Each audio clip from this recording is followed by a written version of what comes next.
बिस्मिल्लाहिर्रहमानिर्रहीम अस्सलाम वालेकुम। द मॉर्निंग ऑफ धरती में आया वहाँ जी मेज़बान फरहत सैयद ऐं मूंसां गॾु मुंहिंजा को होस्ट मौजूद आहिनि नसीर गोपांग।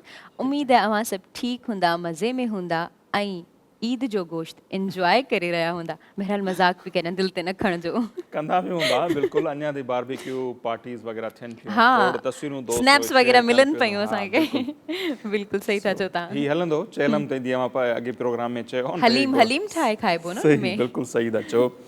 ऐं उन सां गॾोगॾु जेकॾहिं असीं ॾिसूं था त असां पंहिंजे प्रोग्राम में इहा कोशिशि कंदा आहियूं त पाकिस्तान सां गॾोगॾु दुनिया जहान में जेको कुझु थिए पियो उन ते पंहिंजे नाज़रीन खे असीं अपडेट कंदा आहियूं। सो लास्ट वीक ते जेकॾहिं नज़र विझूं काफ़ी ज़्यादा इवेंट्स थी चुका आहिनि। बिल्कुलु पाकिस्तान में पाकिस्तान खां ॿाहिरि जेकॾहिं ॾिसूं था त खोड़ सारा इवेंट जेके आहिनि उहे थिया आहिनि। ख़ासि आज़ाद कश्मीर जी जेका इलेक्शन थी आहे उन में PTI खटे चुकी आहे ऐं फतह वरिती ऐं 26 सीटुनि ते 26 सीटुनि वधीक खटे चुकी आहे ऐं ज़ाहिर आहे PTI खे ई शिकस्त जेका आहे फतह मिलणी हुई ऐं इहो हिकिड़ो ट्रेंड सेट आहे न पाकिस्तान में त गिलगित बिल्तिस्तान जी इलेक्शन हुजे या आज़ाद कश्मीर जी इलेक्शन हुजे उनमें उहा ई पार्टी अक्सर करे कामयाबु थींदी आहे वफ़ाक़ में जंहिंजी गवर्नमेंट हुजे, छाकाणि त उन्हनि जा खोड़ सारा मामला उन्हनि सां ईंदा आहिनि। इहो तय हो त PTI खे ई फतह मिलंदी ऐं ज़बरदस्त उन्हनि खे सीटूं मिलियूं आहिनि 26। ॼाणे हाणे हू अकेले सिर ते हुकूमत ठाहे सघनि था। एतिरियूं सीटूं उन्हनि हासिलु करे ई वरितियूं आहिनि ऐं उते इन खां पहिरियां नवाज़ लीग जी हुकूमत हुई पर नवाज़ लीग खे ॾाढो सेटबैक थियो आहे। सभ खां घटि सीटूं नवाज़ लीग खे मिलियूं, यानी 6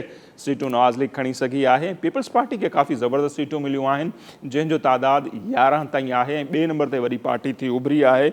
ऐं आज़ाद कश्मीर में नवाज़ लीग खे जेका शिकस्त मिली आहे उनजा ॿिया खोड़ सारा सबब थी सघनि था पर मरियम नवाज़ जेका क़यादत करे रही हुई कश्मीर इलेक्शन में नवाज़ लीग जी उन ते काफ़ी तनक़ीद थिए पई ऐं जेके अंदर जा ज़रिया आहिनि नवाज़ लीग जा उहे ॿुधाइनि पिया था त काफ़ी तनक़ीद बि थी आहे मरियम नवाज़ साहिबा ते ऐं शहबाज शरीफ़ साहिबु एतिरी बदतरीन शिकस्त ते एतिरे ताईं जो पार्टी जेका सदारत आहे उहा छॾण जी बि धमकी ॾिनी आहे ऐं उन्हनि खे सम्झायो वियो आहे त जज़्बात में नाहे अचिणो, सम्झणु खपे सिको उनजो ई हलंदो जंहिंजी गवर्नमेंट आहे। ज़ाहिर आहे ऐं इहो बि नाज़रीन ॿुधाए पियो त मे बि ईंदड़ ॾींहंनि में शहबाज शरीफ़ नवाज़ शरीफ़ खे उन हवाले सां ब्रीफ बि करे जेको मुख़्तलिफ़ हंधनि ते रिपोर्ट थियो आहे ऐं मरियम साहिबा खे हिकु भेरो ॿीहर साइड ते लॻायो वञे। सो ज़ाहिर आहे इहे ॻाल्हियूं आहिनि, ॾिसणो इहो आहे त छा पियो थिए ऐं नवाज़ लीग उन नतीजनि खे मुकमल तौर ते रद्द कयो आहे ऐं आज़ाद कश्मीर तोड़े सॼे मुल्क में उन्हनि तहरीक हलाइण जो बि ऐलान कयो आहे। उहा तहरीक छा हूंदी ईंदड़ ॾींहंनि में ज़रूरु ॾिसंदासीं। पर जेकॾहिं असां ज़िक्र करियूं अॼुकल्ह जेके डेज़ हलनि पिया कोरोना वारा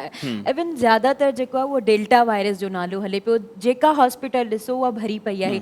इवन मूं जेके रिपोर्ट्स ॾिठियूं पे उनमें हॉस्पिटल्स वारा ईअं चवनि पिया, उनखां अलावा गवर्नमेंट त हुई चए पई वीचारी कॾहिं खणी सिंध गवर्नमेंट लॉकडाउन लॻाए छॾियो आहे कराची में वापसि काई लॻाइण बि खपे छो जो कोरोना जेको आहे उहो डे बाय डे इंक्रीज़ थींदो वञे। जीअं त असां जेकॾहिं चवंदासीं जी आहे त जहां आहे, असां पाण ज़िंदा हूंदासीं त इंजॉय करे सघंदासीं न।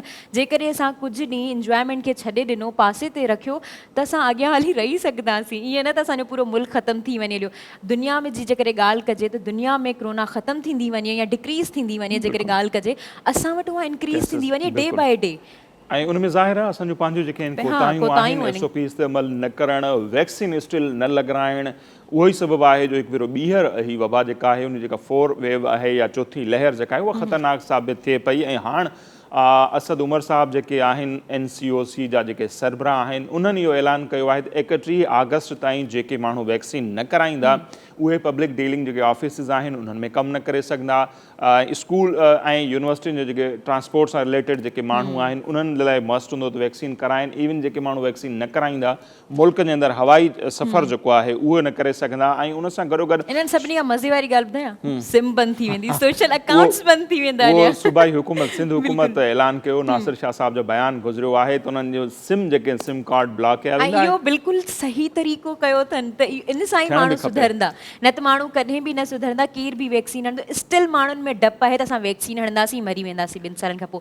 ख़ुदा जा बंदा हुई मरी वेंदासीं, हुई मरी वेंदासीं 2 सालनि खां पोइ जेकॾहिं वैक्सीन न कराईंदासीं। कोरोना विघे असां हुई मरी वेंदासीं।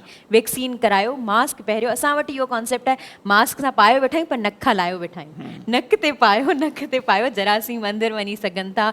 सैनिटाइज़र जो बार बार यूज़ करियो, छो जो सैनिटाइज़र सां जर्म्स किल थियनि था। इवन जॾहिं तव्हां बाथ वठो था त डिटोल जो बि यूज़ कयो ताकी अव्हां सेफ रहो। इवन जॾहिं तव्हां ॿाहिरि खां घर अचो था तॾहिं बि तव्हां ख़्यालु करियो। इहो सिर्फ़ु तव्हांजो इंडिविजुअल ख़्यालु न आहे, तव्हांजी पंहिंजी फैमिली जो ख़्यालु आहे, तव्हांजे पूरी क़ौम जो ख़्यालु आहे, तव्हांजे पूरे मुल्क जो ख़्यालु आहे। त तव्हां पंहिंजे ख़्याल सां सभिनी जो ख़्यालु रखी सघो था। ऐं सूरत हाल एतिरे हद ताईं परे ख़राब थी आहे, ज़ाहिर आहे पाण त रोज़ ऐं जेके माण्हू मीडिया सां रिलेटेड आहिनि या टीवी चैनल ॾिसनि पिया था, सोशल मीडिया यूज़, उन्हें ख़बर हूंदी त सिंध में केसिस तमामु घणा वधिया आहिनि, स्पेशली कराची में 80 खां 90% जेके असांजे अस्पतालनि जा ICUs आहिनि उहे फिल थी चुका आहिनि। हाणे उनमें का गुंजाइश न आहे जो ईंदड़ ॾींहंनि में ख़ुदा न ख़ास्ता अव्हां जी तबियत एतिरी सीरियस थी वञे थी जो ICU जी ज़रूरत पए त मे बी अव्हांखे बेड बि न मिले। उन खां बहितर आहे जो इन कंडीशन में पुॼण खां अॻु ई वैक्सीन करायो, एहतियात कयो त जीअं उन कंडीशन ताईं अभी पहुचो ई न। ऐं बिल्कुलु मेल मिलाप जेके आहिनि उहे हलंदा रहंदा, उहे ख़तमु थियणा ई न आहिनि। असां हूंदासीं त सभु शयूं थींदियूं रहंदियूं, पर इंसान तव्हांजो पंहिंजो ख़्यालु रखो। बिल्कुलु। ऐं पाकिस्तान जो ज़िक्र थी वियो, खोड़ सारा मामलनि ते डिस्कस कयोसीं, आज़ाद कश्मीर इलेक्शन, कोरोना ऐं जेको कुझु आहे। पर जेकॾहिं वरी इंटरनेशनल लेवल ते ॾिसूं त जापान जे शहर टोक्यो में जेका आहिनि सो ओलंपिक्स गेम जेके आहिनि उहे हलनि पिया था। ऐं जापान सदाईं पहिरें नंबर ते ईंदो रहे, पर हाणे चीन जेके आहिनि सभ खां वधीक जेके आहिनि गोल्ड मेडल हासिल करे जापान खे पोज़ीशन खसे वरिती आहे। उन्हनि जा एथलीट्स जेके आहिनि वधि खां वधि अॻिते अचनि पिया। पर उते बि वरी जेकॾहिं असीं ॾिसूं था त काफ़ी मायूसी पई थिए जो पाकिस्तान जो जेको जथो हितां असां मोकिलियोसीं मुख़्तलिफ़ गेम में शिरकत करण जे हवाले सां, उन्हनि मां अधु खां वधीक जेके असांजा रांदीगर आहिनि बग़ैर को मेडल हासिल करण जे उहे हथें ख़ाली मुक़ाबलनि मां ॿाहिरि थी चुका आहिनि। 5 जेके एथलीट्स असांजा आहिनि उहे रहनि था, जंहिंमें स्विमिंग आहे, शूटिंग आहे ऐं कुझु ॿिया मुक़ाबला आहिनि। हाणे ॾिसूं था त उन्हनि मंझां कंहिंखे का कामयाबी मिले थी या उहे 5 जा 5 बि ईअं ई ख़ाली हथें मोटनि था। मुंहिंजे ख़्याल सां नाइंसाफ़ी न थी हूंदी, जेको डिज़र्विंग हूंदो उनखे ई मिलंदो आहे। असां कोन चऊं त नाइंसाफ़ी थी आहे, बहरहाल असांजी तयारी न हुई या छा। ऐं ज़ाहिर हूं बि असांजो रेटिंग में एॾो को ख़ासि नंबर न हूंदो आहे, पर ज़ाहिर आहे ख़ुशी थींदी आहे जॾहिं असांजे मुल्क जा के रांदीगर ॿिए किथे रिप्रेज़ेंट कनि। अगरि तव्हां इंटरनेशनली ॻाल्हि कई तव्हां बि ठाराहे सघंदा। जेकॾहिं असां अफ़गानिस्तान खे ॾिसूं त अफ़गानिस्तान जा जेके हालात आहिनि उहे डे बाय डे ख़राब थींदा वञनि। जॾहिं अमेरिका उतां खां रवानगी कई त उते घरू वेड़ जो बि इम्कान आहे। ऐं जीअं त असांजे प्राइम मिनिस्टर इमरान ख़ान बि इहा ई ॻाल्हि चई आहे त जेकॾहिं उते घरू वेड़ थी त उनजा पाकिस्तान खे तमामु घणा नुक़सानात थींदा। वॾो तादाद माण्हुनि जो जेको आहे उहो पाकिस्तान जो हींअर ई रुख करे पियो। ज़ाहिर उहे माण्हू जॾहिं हिते ईंदा त हिते अमन अमान रोज़गार समेत खोड़ सारा मसइला थींदा। ऐं हिन वक़्तु बि पाकिस्तान रशियन वार खां पोइ जेके 40 खां 45 लख अफ़गान रिफ्यूजीज़ जेके आहिनि, महाजर जेके आहिनि, उहे असां वटि रहियल आहिनि, हाणे हिते शादियूं करे चुका आहिनि। ऐं इहो ॿुधायो वियो आहे त उन्हनि खे NIC कार्ड बि मिली चुका आहिनि। तक़रीबन वॾो तादाद उन्हनि जो सिंध में रहे थो। ऐं सिंध जे वॾे वज़ीर मुराद अली शाह वक़्ती फ़ैसिलो कंदे जेको आहे इजलास बि कोठायो त अफ़गानिस्तान जी सूरत हाल जे हवाले सां ऐं उतां जेके रिफ्यूजीज़ जेकॾहिं सिंध जो रुख कनि था त उनखे कीअं टैकल कजे। ऐं पाकिस्तान तोड़े जो ऑफिशियली हिन वक़्तु ताईं इहो चवंदो रहियो आहे त असां वधीक अफ़गान पनाहगीरनि जो बार बर्दाश्त नथा करे सघूं। पर गॾोगॾु असांखे इहा ख़बर आहे त जॾहिं उते सूरत हाल वधीक ख़राब थी त उहे माण्हू पाकिस्तान जो रुख कंदा। एंट्रीज़ बैन थियणु खपनि, छो जो असांजा जेके पंहिंजा हिते रहवासी आहिनि उन्हनि जा हक़ मरनि था। अगरि असां जनरल ॻाल्हियूं करियूं, जीअं हींअर आउं तव्हांखे नॉर्मल मिसाल थी ॾियां त जेकॾहिं असांजा गाॾा लॻल आहिनि त उहे कंहिंजा लॻल आहिनि, ज़्यादातर हर क़िस्म जा गाॾा, सिर्फ़ु फ्रूट्स न, हर क़िस्म जा गाॾा कंहिंजा लॻल आहिनि, इन्हनि जा लॻल आहिनि। त उहे जेके असांजा पंहिंजा आहिनि पाकिस्तान जा माण्हू या सिंध वासी, कंहिंजो हक़ मरे पियो, असांजो हक़ मरे पियो। इन खां अलावा काफ़ी अहिड़ा ट्रांसपोर्ट इहे हलाए रहिया आहिनि त ईअं असांजो जेको असांजी ज़मीन, इहे सभु शयूं असांजूं वॾी ॻाल्हि अमन अमान वञे पई। ऐं वॾी ॻाल्हि ॾिसो त असां सालनि खां नो डाउट असांजे दिलि में कंहिंजे लाइ नफ़रत कोन्हे, सभु क़ाबिल एतिराम आहिनि। रिफ्यूजीज़ दुनिया में वञनि था, उन्हनि खे इज़त, पर उते रिफ्यूजीज़ खे कैंपनि में तरसायो वेंदो आहे। हिते उहे असांजे शहरनि में अची प्रॉपर्टीज़ ख़रीद करे वेही था रहनि। ऐं वॾी ॻाल्हि मां ॾिठो हूंदो गुज़िरियल हफ़्ते इहो बि थियो त लंडन में पाकिस्तान जे हाई कमिश्नर जेको आहे उनजी ऑफिस जे ॿाहिरां अफ़गान शहरियुनि वॾा मुज़ाहिरा कया पाकिस्तान जे ख़िलाफ़। ऐं उते जेका ॿोली इस्तेमालु कई वई ज़ाहिर आहे उहा असीं हिते दोहराए नथा सघूं। या अफ़गान क्रिकेट टीम खे पाकिस्तान ट्रेंड कयो ऐं जॾहिं मुक़ाबिलो थियो तव्हांखे ख़बर हूंदी जॾहिं उनखे शिकस्त मिली त जहिड़ो थी पियो स्टेडियम में पाकिस्तान विढ़ी पिया। सो ही उन्हनि जा रवैया आहिनि। ॿिए पासे असांजो सो हाणे असांखे फूके चवंदा आहिनि क़दम खणणु खपनि। ऐं असांखे कंहिं बि सूरत में जेको आहे वधीक रिफ्यूजीज़ खे हिते पनाह न ॾियणु खपे। ऐं स्पेशली सिंध गवर्नमेंट खे ज़ाहिर आहे अहिड़ा हींअर इजलास थियो आहे पर अहिड़ा उपाउ वठणा पवंदा बॉर्डर जी निगरानी करणी पवंदी, सूबाई लेवल ते करणी पवंदी त जीअं वधीक जेके रिफ्यूजीज़ आहिनि उहे हिते न अचनि ऐं हितां जे माण्हुनि जे रोज़गार ते बि धाड़ो न लॻे ऐं अमन अमान जा मसइला बि पैदा न थियनि। सो चवंदा आहिनि न पंहिंजो पंहिंजो हूंदो आहे, पोइ भले उहो कीअं बि हुजे पंहिंजो पंहिंजो हूंदो आहे। सही। सो मामरा ॿिया बि खोड़ आहिनि जिन ते असीं ॻाल्हाए सघूं था, पर हींअर वक़्तु थियो आहे अॼु टॉप स्टोरीज़ जो। सो प्रोग्राम में शामिलु कंदासीं टॉप स्टोरीज़।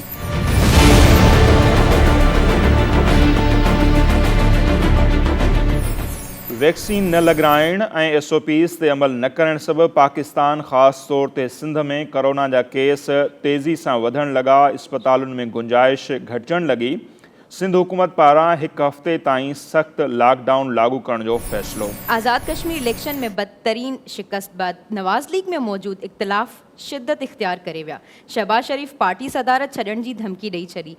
मसलो मियां नवाज़ शरीफ़ आॾो रखण जो फ़ैसिलो। हाणे मरियम नवाज़ ढिघे अरसे ताईं ख़ामोशी इख्तियार कंदी ज़रिया। बरसाती नालुनि ते कब्ज़नि ऐं गैर क़ानूनी अदावतुनि मुल्क जे गादी वारे शहर खे ॿोड़े छॾियो। सेक्टर E11 में माज़ी में 600 मिलीमीटर ताईं बरसाति कुझु न करे सघी ऐं हाणे सिर्फ़ु 101 मिलीमीटर बरसाति तबाही मचाए छॾी। केतिरियूं ई गाॾियूं लुढ़ी वयूं। हुकूमत पारां गैर क़ानूनी इदावतूं फौरी तौर ते हटाइण जो फ़ैसिलो। वधण मज़हबी इंतापसंदी अदम बर्दाश्त सबबि बॉलीवुड किंग टे खान इंडिया में इंतहाई दबाव वारी ज़िंदगी गुज़ारे रहिया आहिनि। इंडियन राइटर कावेरी पंहिंजी नई किताब 3 Khans and the emergency of new India में लिखे थी त खोड़ मामलनि ते न चाहींदे बि टिनी खाननि खे ख़ामोशी इख्तियार करणी पवे थी। नाज़रीन जी अवां टॉप स्टोरीज़ ॾिठियूं। हाणे प्रोग्राम में वक़्तु थियो आहे शॉर्ट ब्रेक जो। ऐं ब्रेक खां पोइ जॾहिं असीं वापसि ईंदासीं तव्हांजी कराईंदासीं अॼु जेको असांजो महिमान आहे उन सां मुलाक़ात। पाण लेखारी आहिनि ऐं कराची जी तारीख़ ते उन्हनि जो हिकिड़ो शानदार किताब जेको आहे उहो बि मौजूदु आहे। अफ़साना बि लिखनि था, कालम बि लिखनि था ऐं अॼु जी पीढ़ी जे हवाले सां उन्हनि वटि खोड़ ईअं खणी चओ त मायूसी बि आहे या ॾुख बि आहिनि त उहा पंहिंजी ॿोली खां, रीतनि रस्मनि खां, कल्चर खां परते पई थिए। उन्हनि खे कीअं वापसि उन तरफ़ आणे सघूं था। सो उहे खोड़ सारियूं ॻाल्हियूं असीं उन्हनि सां कंदासीं, पर मुख़्तसिर ब्रेक खां पोइ। असां सां गॾु रहिजो।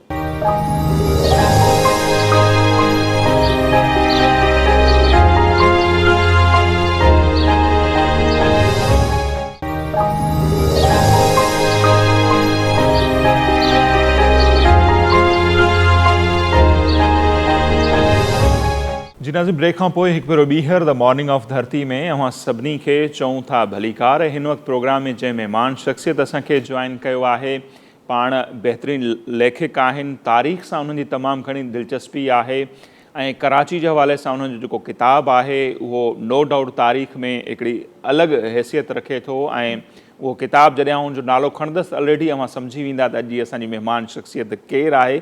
उनखां सवाइ हू अफ़साना बि लिखनि था, मुख़्तलिफ़ अख़बारुनि में कालम बि लिखनि था। सो अॼु असीं उन्हनि जो जेको ही अदबी पोहरियो आहे उनजे हवाले सां ऐं उन्हनि जेका ज़िंदगी आहे उनजे हवाले सां कंदासीं खोड़ सारियूं ॻाल्हियूं। सो साईं अब्दुल गफ़ूर खत्री साहब जेके आहिनि उहे अॼु असांजा महिमान आहिनि। सो खत्री साहब अव्हांखे भलीकार चऊं था पंहिंजे प्रोग्राम में। Sir thank you so much for coming here.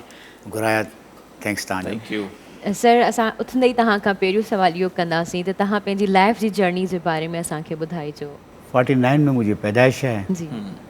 पोइ उते जी कराची जे स्कूल में तालीम हलंदो हलंदो सिलसिलो BA कराची यूनिवर्सिटी खां मां कयो। ज़िंदगी जो सफ़र त ॾुखियो बि हुजे थो, एतिरो सवलो नथो हुजे। बिल्कुलु। त बहरहाल मौत ॾियणो आहे।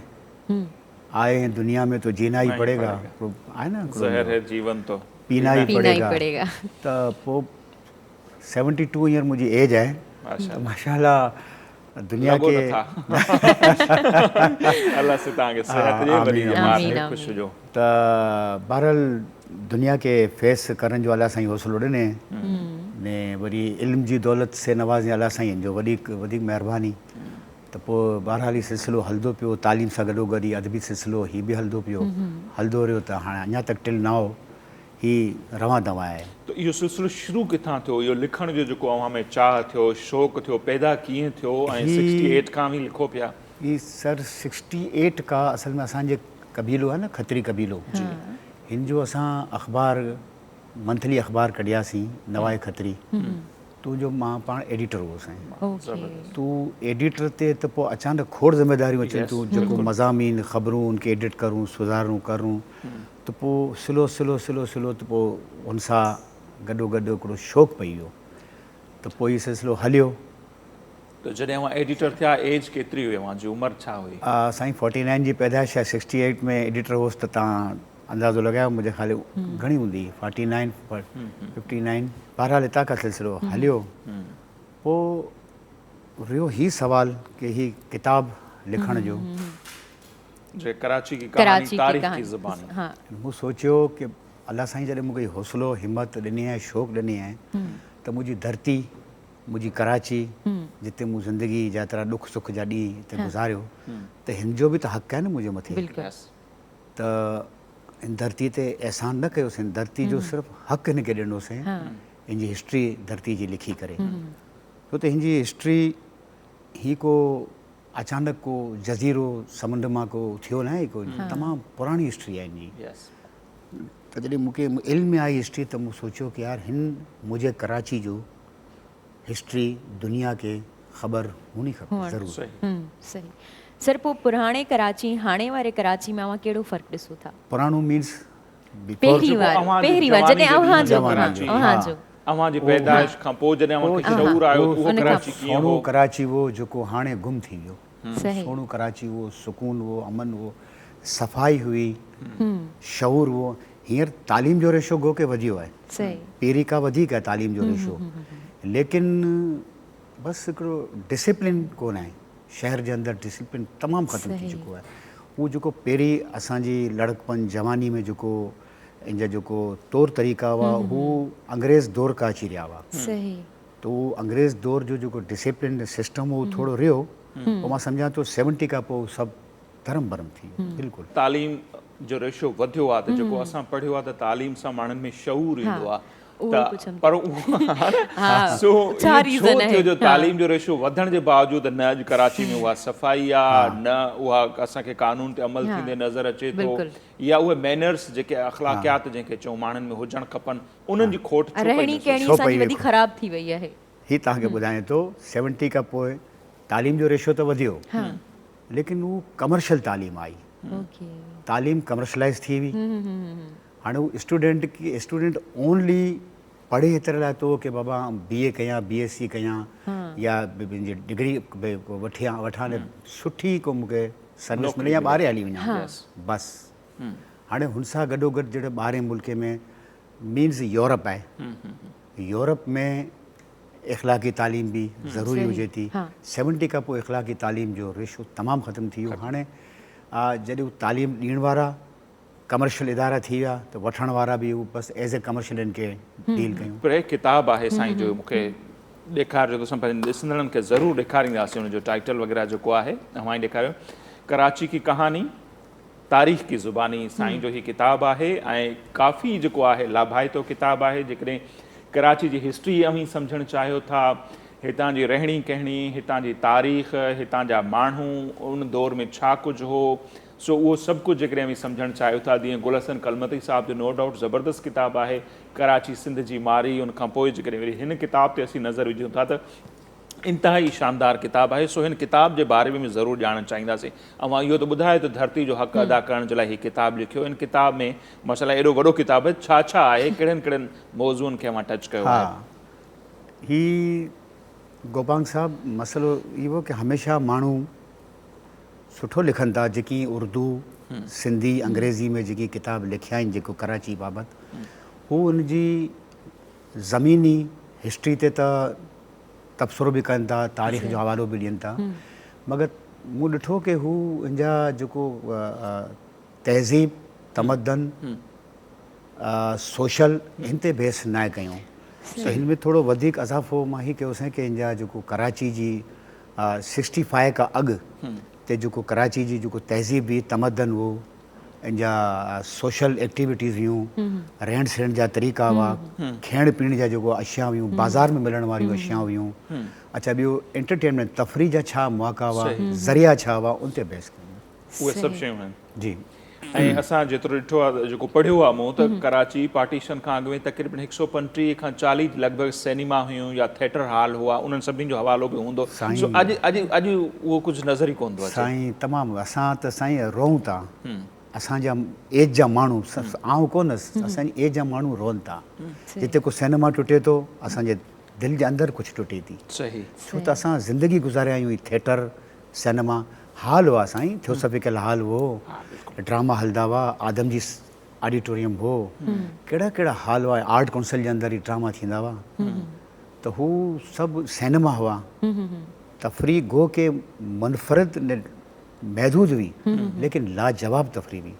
माण्हू जो ज़हन ॿिए किन पासे न वेंदो, तफ़री उहो फिल्म ॾिसी अचे, उहो ड्रामो ॾिसी अचे, शांत थी वेंदो। जंहिं समाज में तफ़रीह जा मौक़ा घटिजी वेंदा आहिनि उते ॾोह जनम वठंदा आहिनि। सो असां सां इहो ई थियो, असां तफ़रीह जा मौक़ा रहिया ई कोन, पोइ क्राइम अची वियो, पोइ नशा अची विया, पोइ नौजवान नसल एॾा काहे पई, ईअं ई थियो आहे। सर हू हिकिड़ो मूंखे केरु सवाल कयो हुई हींअर की सोशल लेवल ते छो हिते तनज़ुली अची वई आहे, नीचो अची वियो आहे, त उनखे मूं ॿुधायो की बाबा पहिरीं हुकूमत जो कमु आहे के सोशल एक्टिविटीज़ आहिनि उनखे थोरो बिल्डअप करे, उनखे थोरो वधारो सुधारो करे त नौजवान या ॿिया माण्हू उन ते सोशल एक्टिविटी ते तरफ़ अचनि, तफ़रीह जी तरफ़ अचनि, त उनजो ज़हन खे थोरी शांती थींदी। शांत माण्हू जेको आहे न उहो माशरे जो हिकिड़ो बहितरीनु सरमायो हुजे थो। शांती नथी हुजे न जे ज़हन में तो एंग्री थी वेंदो, त पोइ उनजा गुस्से जा इज़हार मुख़्तलिफ़ ज़राए ते निकिरता। सर मां किताब में कराची जे पुराणी कराची जे रीतियुनि रस्मुनि जे बारे में बि लिखियो हो, सर उन जे बारे में कुझु ॿुधाइजो। 75-80 खां पोइ थोरो अजीब मूं ॾिठो कराची जे अंदरि के रीतर रस्म के नौजवान थोरो फज़ूल चीज़ सम्झणु लॻा। त हू हालांकि ही बेसिक आहे, किन बि कबीलो क़ौम उनजो हिकिड़ी बेसिक आहे रीतूं रस्मूं रवाज। हाणे हू उनखे वेस्ट ऑफ टाइम न, ही हिकिड़ो शोभा आहे। जॾहिं तव्हां वटि जेको अगरि शादी ब्याह थिए थो, बचे जो कुझु बचे जो पैदाइश हुजे थी, त ही हिकिड़ो बहितरीनु हिकिड़ो गॾिजाणी हुजे थी मिट माइटनि जी। लेकिन हाणे उहो बसि शो जे अंदरि अची उहो नौजवान हुनखे वेस्ट ऑफ टाइम सम्झी उनखे थोरो पासो कढाए आहिनि, त काफ़ी रीतूं रस्मूं घटि थी वियूं। अच्छा, कुझु रीतूं रस्मूं असांखे ॿुधाईंदव त माना मिसाल खत्री बिरादरी जो ई जेकॾहिं ज़िक्र उन्हनि जूं जॾहिं शादियूं थियनि थियूं, को ॿार पैदा थिए थो, त उन जूं कहिड़ियूं रीतूं रस्मूं? सर असां वटि पहिरीं जॾहिं शादी थींदी हुई न 50 साल पहिरीं, 45-50 साल पहिरीं, त असांजो जेको दूल्हो आहे हू सहरो मथा खां नीचे तक सहरो ॿधी उनजो गश्त हूंदो हो थोरो सो, अधु किलोमीटर या पाड़े में, न पाड़े में, असांजे जमात खाने का ही राउंड अबाउट वापसि जमात खाने में। तो हू हिकिड़ो ऐलान हूंदो हो की बाबा ही आहे घोट आहे, हिनजी शादी पई थिए, पोइ हुते निकाह थींदी हुई। हाणे वरी हू ॻाल्हि आई की this is waste of time, बसि बाबा हिनखे ख़तमु कयो, हाणे हुते 5-10 मिंटे में निकाह पढ़ायो, वञो घर पंहिंजे। ॿियूं जेको रस्मूं हुयूं लेडीज़ जूं ज़ालनि जूं, हू बि ख़तमु थींदी वञनि थियूं। अच्छा, तीअं सिंध जूं ॿियूं जेके बिरादरियूं आहिनि उते जॾहिं शादी थी आहे त घोट कुंवार खे लाऊं असां चवंदा आहियूं ॾींदा आहिनि, त उहो खत्री बिरादरी असां वटि न हो, लाऊं न हो। साईं हिन में मूं ॿुधायो आहे की 50 खां पहिरीं त हीअ सूरत हाल हुई के मंगणी थींदी हुई न, त छोकिरे खे त घर वारो माँ या पीउ ॿुधाए ॾींदो बाबा हिन छोकिरी से तुंहिंजी मंगणी थी आहे, ऑल बस फिनिश। छोकिरी खे त इतला ई कोन हूंदी हुई, पोइ उनखे ख़बर पए ॿिए टे ॾींहं कैसे थी आहे, पोइ उनखे ख़बर पए। त हीअ जेको आहे न हाणे थोरो शौर आयो आहे, त हाणे ठीकु आहे, थोरो मस्बत पॉज़िटिव पहलू बि थोरा आया आहिनि की हाणे पसंदि नापसंदि जो ख़्यालु थिए थो। त बहरहाल पहिरीं त तमामु टोपी का बग़ैर असां पाण जेको आहे से वॾनि जे अॻियां न वेंदा हुआसीं। खत्री बिरादरी ते ॻाल्हि थिए पई, तव्हां पुछी वठां हिस्ट्री जे बारे में। सर मुख़्तसिर हिस्ट्री ॿुधाइजो खत्री बिरादरी जी। खत्री बिरादरी जी हिस्ट्री आहे कि 350 साल अॻु लाड़ सिंध में असांजा खत्री ते आबाद हुआ। तो हिमायूं, मुग़ल शहनशाह हिमायूं जी फ़ौज जॾहिं हिते आई, छो त हिन जे पुठियां शेरशाह सूरी जहिड़ो लॻल पियो हो न, शेरशाह सूरी जे पनाह का थोरो ई फ़ौज सां गॾु हिते अची वियो। उन खां पोइ शायदि वरी हिजरत करणी पई ऐं ज़राए रोज़गार, ॿियो कुझु अनाज पाणी जो खोट पई हुई, छो त फ़ौज हाणे आबादी लाड़ सिंध जी केतिरी हूंदी 350 साल पहले कुझु हज़ारनि में बिल्कुलु हाणे ही वधीक हज़ारनि जी फ़ौज अची हुई त पोइ खत्री असांजा हितां माइग्रेट करे कच्छ पासे विया गुजरात जी रियासत आहे कच्छ 350 साल पहिरीं हुते विया ख़ानदान कई हिजरत करे विया हुते सो त असांजो जेको प्रोफेशन उहो कलर जो हो रंगाई सही त हुते उनजी डिमांड हुई वधीक पोइ जॾहिं 1839 में अंग्रेज़ ते कब्ज़ो कयईं सिंध ते पहिरियों कब्ज़ो कराची ते कयईं बिल्कुलु तो हू हुते as a port city Karachi खे तरक़ी ॾिने तो तरक़ी जी कारण जेको आहे से पंहिंजो रोज़गार जा ज़राए वधीक पैदा थिया हिते त हू हितां हुतां खां माण्हू आया त हू जेको खत्री असांजा ॾिठो बाबा त असांजो अबाणो ॻोठ आहे सही असां वापसि त हू 1839 खां पोइ हिते रीमाइग्रेट कयूं सही काफ़ी ख़ानदान हुते बि अञा आहिनि इंडिया में बि अञा खत्री आहिनि असांजा हिते बि आहिनि तव्हांखे हीउ थोरो ॿुधाए छॾियां की जेको माइग्रेट 350 साल पहिरीं जेको खत्री माइग्रेट न कयूं उहो अञा बि हिते इंटीरियर में पाण खे खत्री चवनि था ब्रेक जो टाइम भी थिए पई सो पाण ब्रेक वठंदासीं ब्रेक खां पोइ बि ॻाल्हि ॿोल जो सिलसिलो जारी रखंदासीं सो नाज़रीन असांजी ॻाल्हि ॿोल हले पई साईं अब्दुल गफ़ूर खत्री साहिब सां तारीख़ जे हवाले सां खत्री बिरादरी जी तारीख़ कराची जी जेका तारीख़ आहे उन दौर जूं रीतूं रस्मूं सो उन्हनि ते ॻाल्हायोसीं अञा पाण हुन ते वधीक ॻाल्हि ॿोल कंदासीं पर वक़्तु थिए पियो मुख़्तसर ब्रेक जो असां सां गॾु रहिजो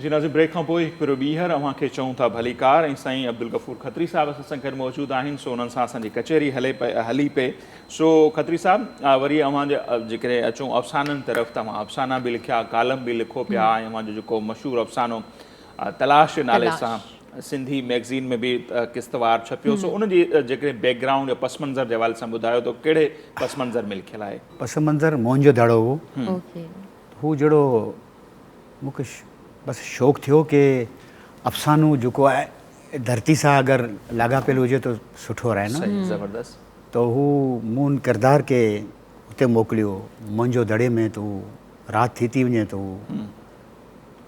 उहो हुते जा जेको रहवासी आहिनि उन सां ॻाल्हाइनि था जेको तव्हां सां जंहिंसां मोहबत कंदा हुआ हू त मरी खपी बि तव्हां वञो घरु किरदारु चए थो अफ़साने जो किरदारु उन मोहन जे दाड़े जे रहवासियुनि खे या मरी पिया आहिनि मौज़ू ही वो कि हू उते वञी थोरो रफ़ ॻाल्हाए थो उन से त उनखे ख़बर न आहे की हीअ हिकिड़ी सक़ाफ़ती तौर से मालामाल तहज़ीब जा हिकिड़ा रहवासी आहिनि त पोइ माफ़ी घुरे थो त बहरहाल अव्हां मोहन जो दड़े वञणु थियो आहे करे काफ़ी ओके काफ़ी अगरि पाण पोइट्री ते अचूं त सर अव्हांजो फेवरेट पोइट केरु आहे फेवरेट पोइट त शाह साईं शाह लतीफ़ भटाई जा जेको बेत आहिनि लाजवाब हिन किताब में मलीर जेको आहे हीअ मलीर अच्छा ॿियो गातू जो ज़िक्र आहे हुनमें शाह साईं जा कोट कयो हुया मां शेख अयाज़ जो जेको तर्जुमो थियल आहे न जेको उहो हुनमें अशार कोट कयो आहियां मां पोइ वरी शेख अयाज़ साहब पाण बि सही लाजवाब अच्छा खत्री साहब अव्हांजे तजुर्बे मां सम्झणु चाहींदासीं कराची ते त अव्हां चयो पिया त ॾुख पियो थिए त उन दौर जो कराची वरी अव्हां मोहन जे दड़े ते लिखियो बि आहे सो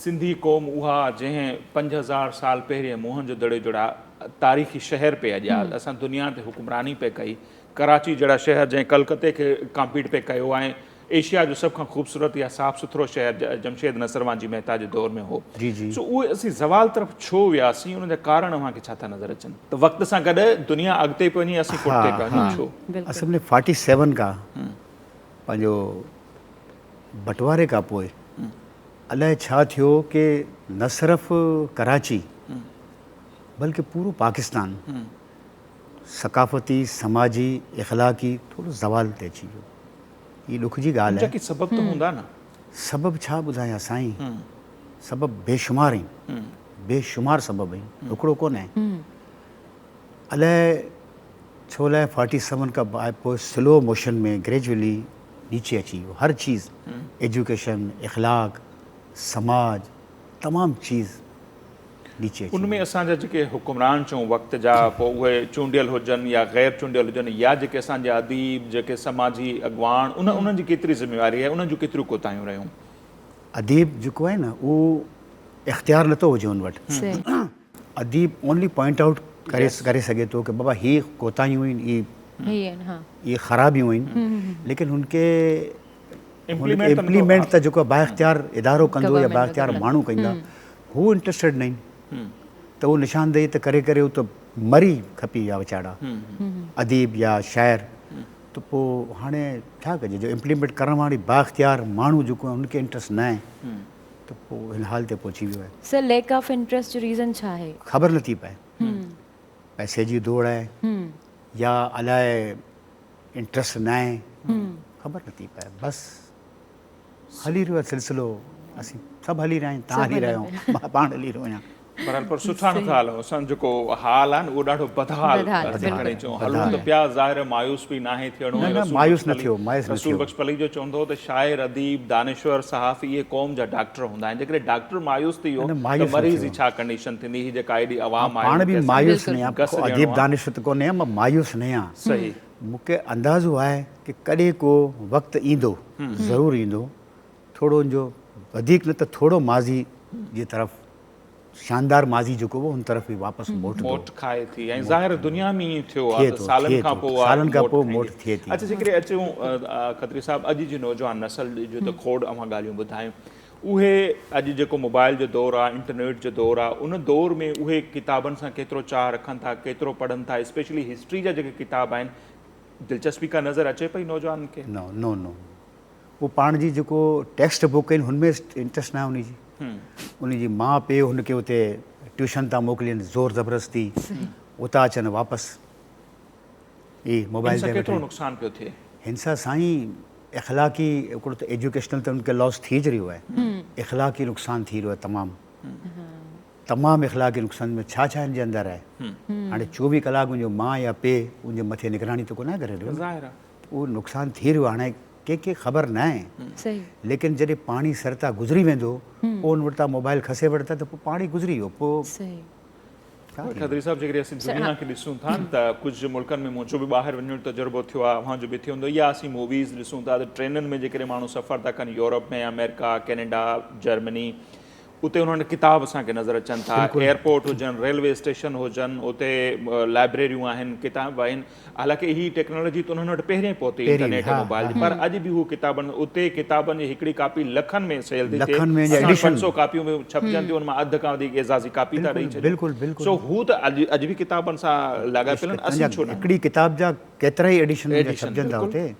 साईं तव्हां हीअ ॾिसो न कि हीअ जेको VCR आयो, मां सम्झां थो 30 साल थिया VCR दुनिया में पहिरीं अचियल हो। बिल्कुलु पाण वटि जॾहिं आयो VCR त माण्हू छा चयो भई फॉर ओनली एजुकेशन, लेकिन 1% बि एजुकेशन लाइ यूज़ कोन थियो।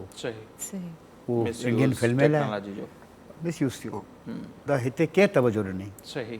यूज़ सही न आहे असां वटि, यूज़ सही न आहे। हाणे हू टेक्नोलॉजी बि मिसयूज़ थी, हीअ टेक्नोलॉजी बि मिसयूज़ थी रही आहे मोबाइल फ़ोन जी, त बहरहाल छा कजे। अच्छा, खत्री बिरादरी जे लाइ अञा कुझु सम्झणु चाहींदुसि त ज़ाहिर आहे सिंध जो हिकिड़ो अटूट चइजे न अंग आहे, हिसो आहे असांजो। अव्हां असां सां सिंधी ॻाल्हाए पिया वेठा, अव्हां जी जेका ईंदड़ जनरेशन आहे उहा पंहिंजी ॿोली ॻाल्हाए पई, सिंधी ॿोली सां उन्हनि खे कुझु चाह आहे या उहा आस्ते आस्ते हाणे ख़तमु पई थिए? हा, तव्हां बहितरीनु ॾुखियो सवालु कया आहियो, ॾुखियो सवालु आहे। हू पंहिंजी ॿोली खे भुली रहिया आहिनि, भुली रहिया आहिनि, तमामु भुली रहिया आहिनि।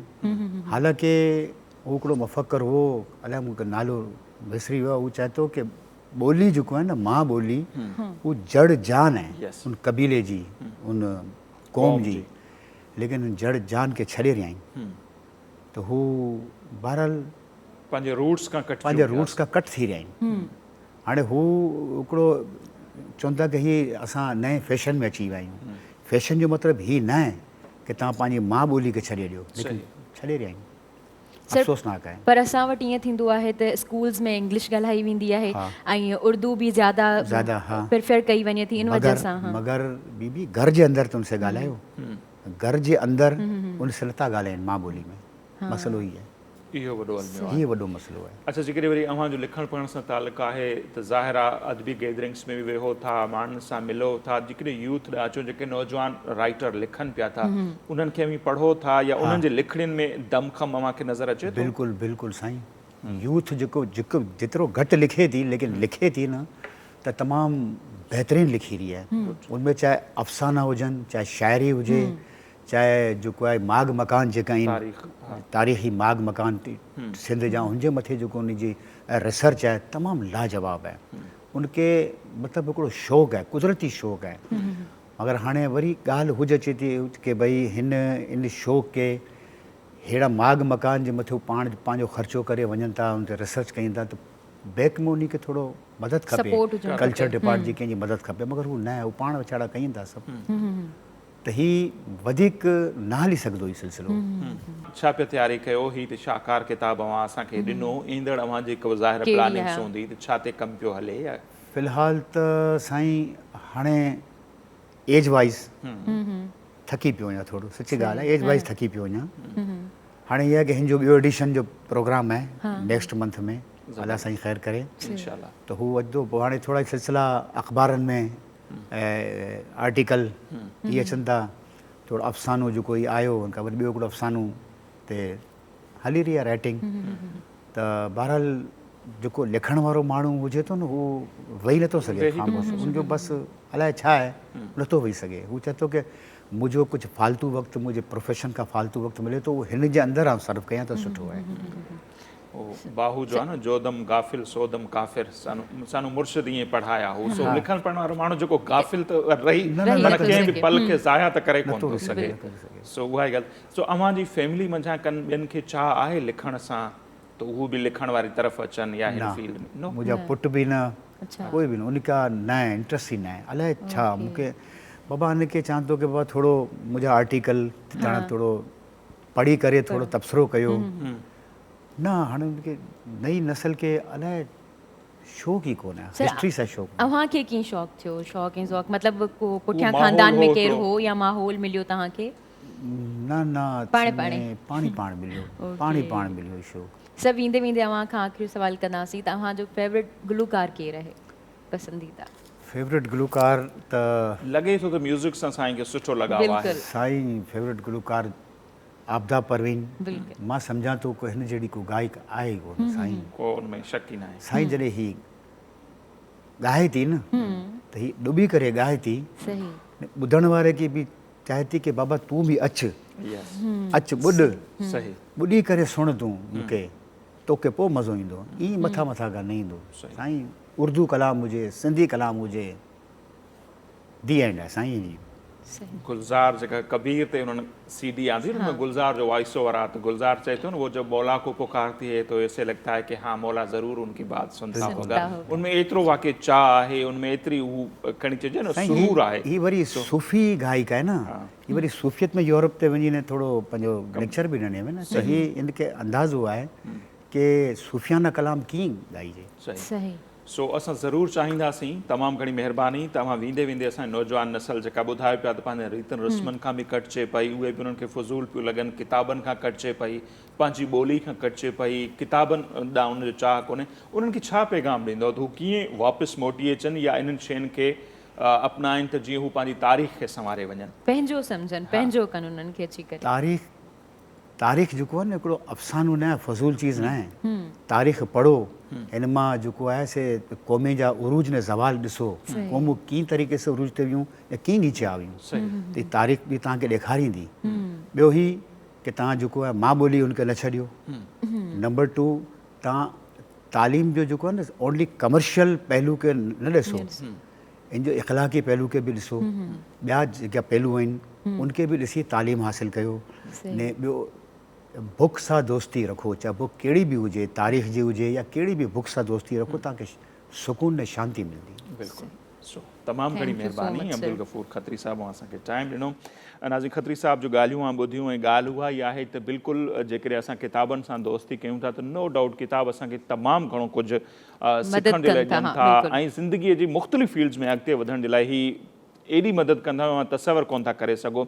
असां वटि अॼुकल्ह हर माण्हू न इहो चवंदे नज़र अचे असां वटि टाइम कोन ॾिठो, तमामु घणो असां वटि टाइम आहे ॿियनि कमनि जे लाइ। जेकॾहिं असीं मोबाइल खे ॾिसूं 10-10 कलाक ॾींहं में 8-8 कलाक असीं मोबाइल ते ॾियूं पिया, जेकॾहिं कलाक हिकिड़ो बि असीं कढूं किताबनि जे लाइ, पोइ किताब कहिड़े बि क़िस्म जो थी सघे थो, किताब असांजो बहितरीन दोस्त थी सघे थो जेकॾहिं असां ॾिसूं तब्दील करे सघनि था। सो वंस अगेन लख लाइक खत्री साहिबु असांखे टाइम ॾिनो, हिते वठंदासीं असीं ब्रेक ऐं ब्रेक खां पोइ बि हिन प्रोग्राम में जेके मुख़्तलिफ़ सेगमेंट आहिनि उहे शामिलु करण जो सिलसिलो जारी रखंदासीं। वठूं था मुख़्तलिफ़ ब्रेक। असां सां गॾु रहिजो।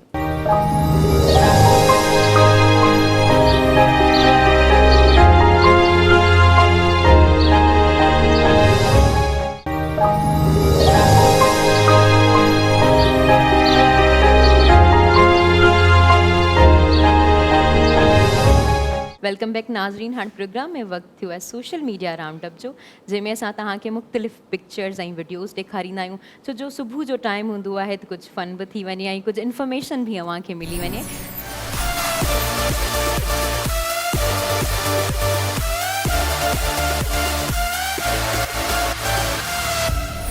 पहिरीं पिक्चर मुंहिंजे ख़्याल सां अव्हां वटि आहे। हा, पहिरीं जेका तस्वीर आहे उहा मूं वटि आहे ऐं हीअ हिकिड़ी न बल्कि 2-3 तस्वीरूं आहिनि। सवात वैली जे हवाले सां इहे तस्वीरूं आहिनि। सियाह जेके आहिनि वॾे तादाद में उन्हनि इलाइक़नि जो रुख कनि पिया ऐं इन ताईं ख़ूबसूरत मंज़र आहिनि। ऐं नो डाउट जॾहिं हीअ असीं ॾिसूं था त करार अची थो वञे ऐं वाक़ई जेकॾहिं इहो खणी चइजे त ग़लति न हूंदो त ज़मीन जे टुकड़े ते हीअ हिकिड़ी नंढड़ी जन्नत आहे। ऐं अव्हांखे ॿुधाईंदो न त डॉन हुजे या ॿिया मुख़्तलिफ़ जेके मीडिया जा इदारा आहिनि उन्हनि रिपोर्ट कयो आहे त रुॻो जेके ईद वारा ॾिहाड़ा आहिनि उन्हनि में तक़रीबन 7 लख जे लॻभॻि जेके गाॾियूं आहिनि उहे KPK में दाख़िल थियूं आहिनि ऐं उन्हनि में तादाद ॿुधाए पियो 27,70,000 माण्हू उहे KPK जे मुख़्तलिफ़ इलाइक़नि में विया आहिनि सियाहत जे हवाले सां। ऐं 66 अरब रुपया जेके आहिनि अर्न कया आहिनि उतां जे माण्हुनि, जेको तमामु वॾो पैसो आहे। त 66 अरब रुपया सियाहत मां KPK कमाए चुको आहे हिन सीज़न में ऐं अञा हीअ सीज़न हले पई। सॼे मुल्क मां, मुल्क खां ॿाहिरि जा जेके माण्हू आहिनि उहे बि हिते अचनि पिया। ऐं इहे सभु शयूं ॾेखारण जो मक़सदु इहो आहे त उते बि ज़रूरु वञणु खपे। ऐं गॾोगॾु मुंहिंजी दिलि जी इहा ख़्वाहिश आहे ऐं सदाईं मां हुन ते ॻाल्हाईंदो रहियो आहियां त सिंध जेका आहे उहा बि सियाहत जे हवाले सां कंहिंखां घटि न आहे। हिते खोड़ सारियूं नेचुरल शयूं आहिनि। असां वटि ढंढूं आहिनि, ढोरा आहिनि, असां वटि भिटूं आहिनि, असां वटि पहाड़ आहिनि, तारीख़ी खोड़ सारा बाग़ मकान आहिनि। पर ॻाल्हि आहे त सियाहत खे कीअं हथी वठाइजे, सियाहनि खे सिक्योरिटी कीअं फ़राहम कजे, ट्रांसपोर्ट जूं बहितर सहूलियतूं कीअं फ़राहम कजनि, रिहाइश ऐं खाधे जूं सहूलियतूं जेका बुनियादी ज़रूरत थिए थी सो उहा कीअं फ़राहम कजे। जेकॾहिं इहे सभु शयूं असांजी गवर्नमेंट फ़राहम करे ऐं कुझु हंधनि ते करे बि पई त एॾे तादाद में सियाह हिते बि अची सघनि था। उन सां न रुॻो असांजी जेका इनकम आहे असांजे माण्हुनि जी उन में वाधारो थींदो, पर गॾोगॾु सॼी दुनिया में सिंध जो जेको हिकिड़ो नओं चहिरो आहे, नओं इमेज आहे, उहो बि असीं पेश करण में कामयाबु थींदासीं। सो KPK जे हवाले सां मूं ज़रूरी सम्झो त हीअ तस्वीरूं बि अव्हांखे ॾेखारियां ऐं गॾोगॾु इहो बि ॿुधायां त उते सियाहत सां उतां जा माण्हू केतिरो कुझु कमाइनि था। 66 अरब रुपया चङा पैसा आहिनि। इंडीड नसीर सिंध सॼो सोन आहे ऐं सिंध न सिर्फ़ु पाकिस्तान पूरो सोन आहे। हर किथे जेके आहिनि उहे पिकनिक प्लेसिस आहिनि। पूरे पाकिस्तान खे ज़रूरत आहे त उनखे थोरो जेको आहे न सुठो कयो वञे ताकी जेके बि ट्रेवलर्स आहिनि परियां परियां खां अचनि था उते स्टे कनि, उन सां असांजी इकोनॉमी स्ट्रॉन्ग थी। बिल्कुलु ईअं ई आहे। जेका मूं वटि पिक्चर आहे मूंखे उमेदु आहे सभिनी खे तमामु घणी खिल ईंदी छो जो उनमें न मतिलबु कंहिं पंहिंजी लवर खे लिखियो आहे, if I die tell him I loved her. तव्हां सम्झी विया हूंदा, नज़र अचे पियो अव्हां सम्झी विया हूंदा केॾी ख़ूबसूरत इंग्लिश लिखियल आहे। ऐं उन ते कॉमेंट्स जो हाणे असांजो जेको आहे उहो दौरु सोशल मीडिया जो हली रहियो आहे त हाणे उन ते त माण्हू कॉमेंट्स कंदा रहंदा आहिनि। कॉमेंट्स वरी ॿुधिजो न, and if you are alive, अगरि तव्हां ज़िंदा आहियो then don't bunk English classes. तव्हांखे न बंक न आहिनि करणी इंग्लिश क्लासिस जूं। उहो इन लाइ चयो वियो आहे सॼो मथां जेका इंग्लिश लिखियल आहे न ॾाढी सुरीली लिखियल आहे, ॾाढी बहितरीनु इंग्लिश लिखियल आहे। त माना हू चवे पियो हुनखे प्यार करियां थो, माना छोकिरो हिम छोकिरे लाइ यूज़ थींदो आहे ऐं आख़िर में जेको आहे हर लिखियो आहे, माना जेको मरंदो हुन लाइ छोकिरे लाइ ऐं जेको प्यार करे थो छोकिरी सां। मतिलबु इंतिहाई ॾाढी ख़ूबसूरत जेका या अजीब ग़रीब चइजे इंग्लिश लिखियल आहे। त इन सां इहो असांखे थिए थो यार इंग्लिश सिखो, इंग्लिश जो ज़मानो आहे, असांखे इंग्लिश जी ज़रूरत पवे थी।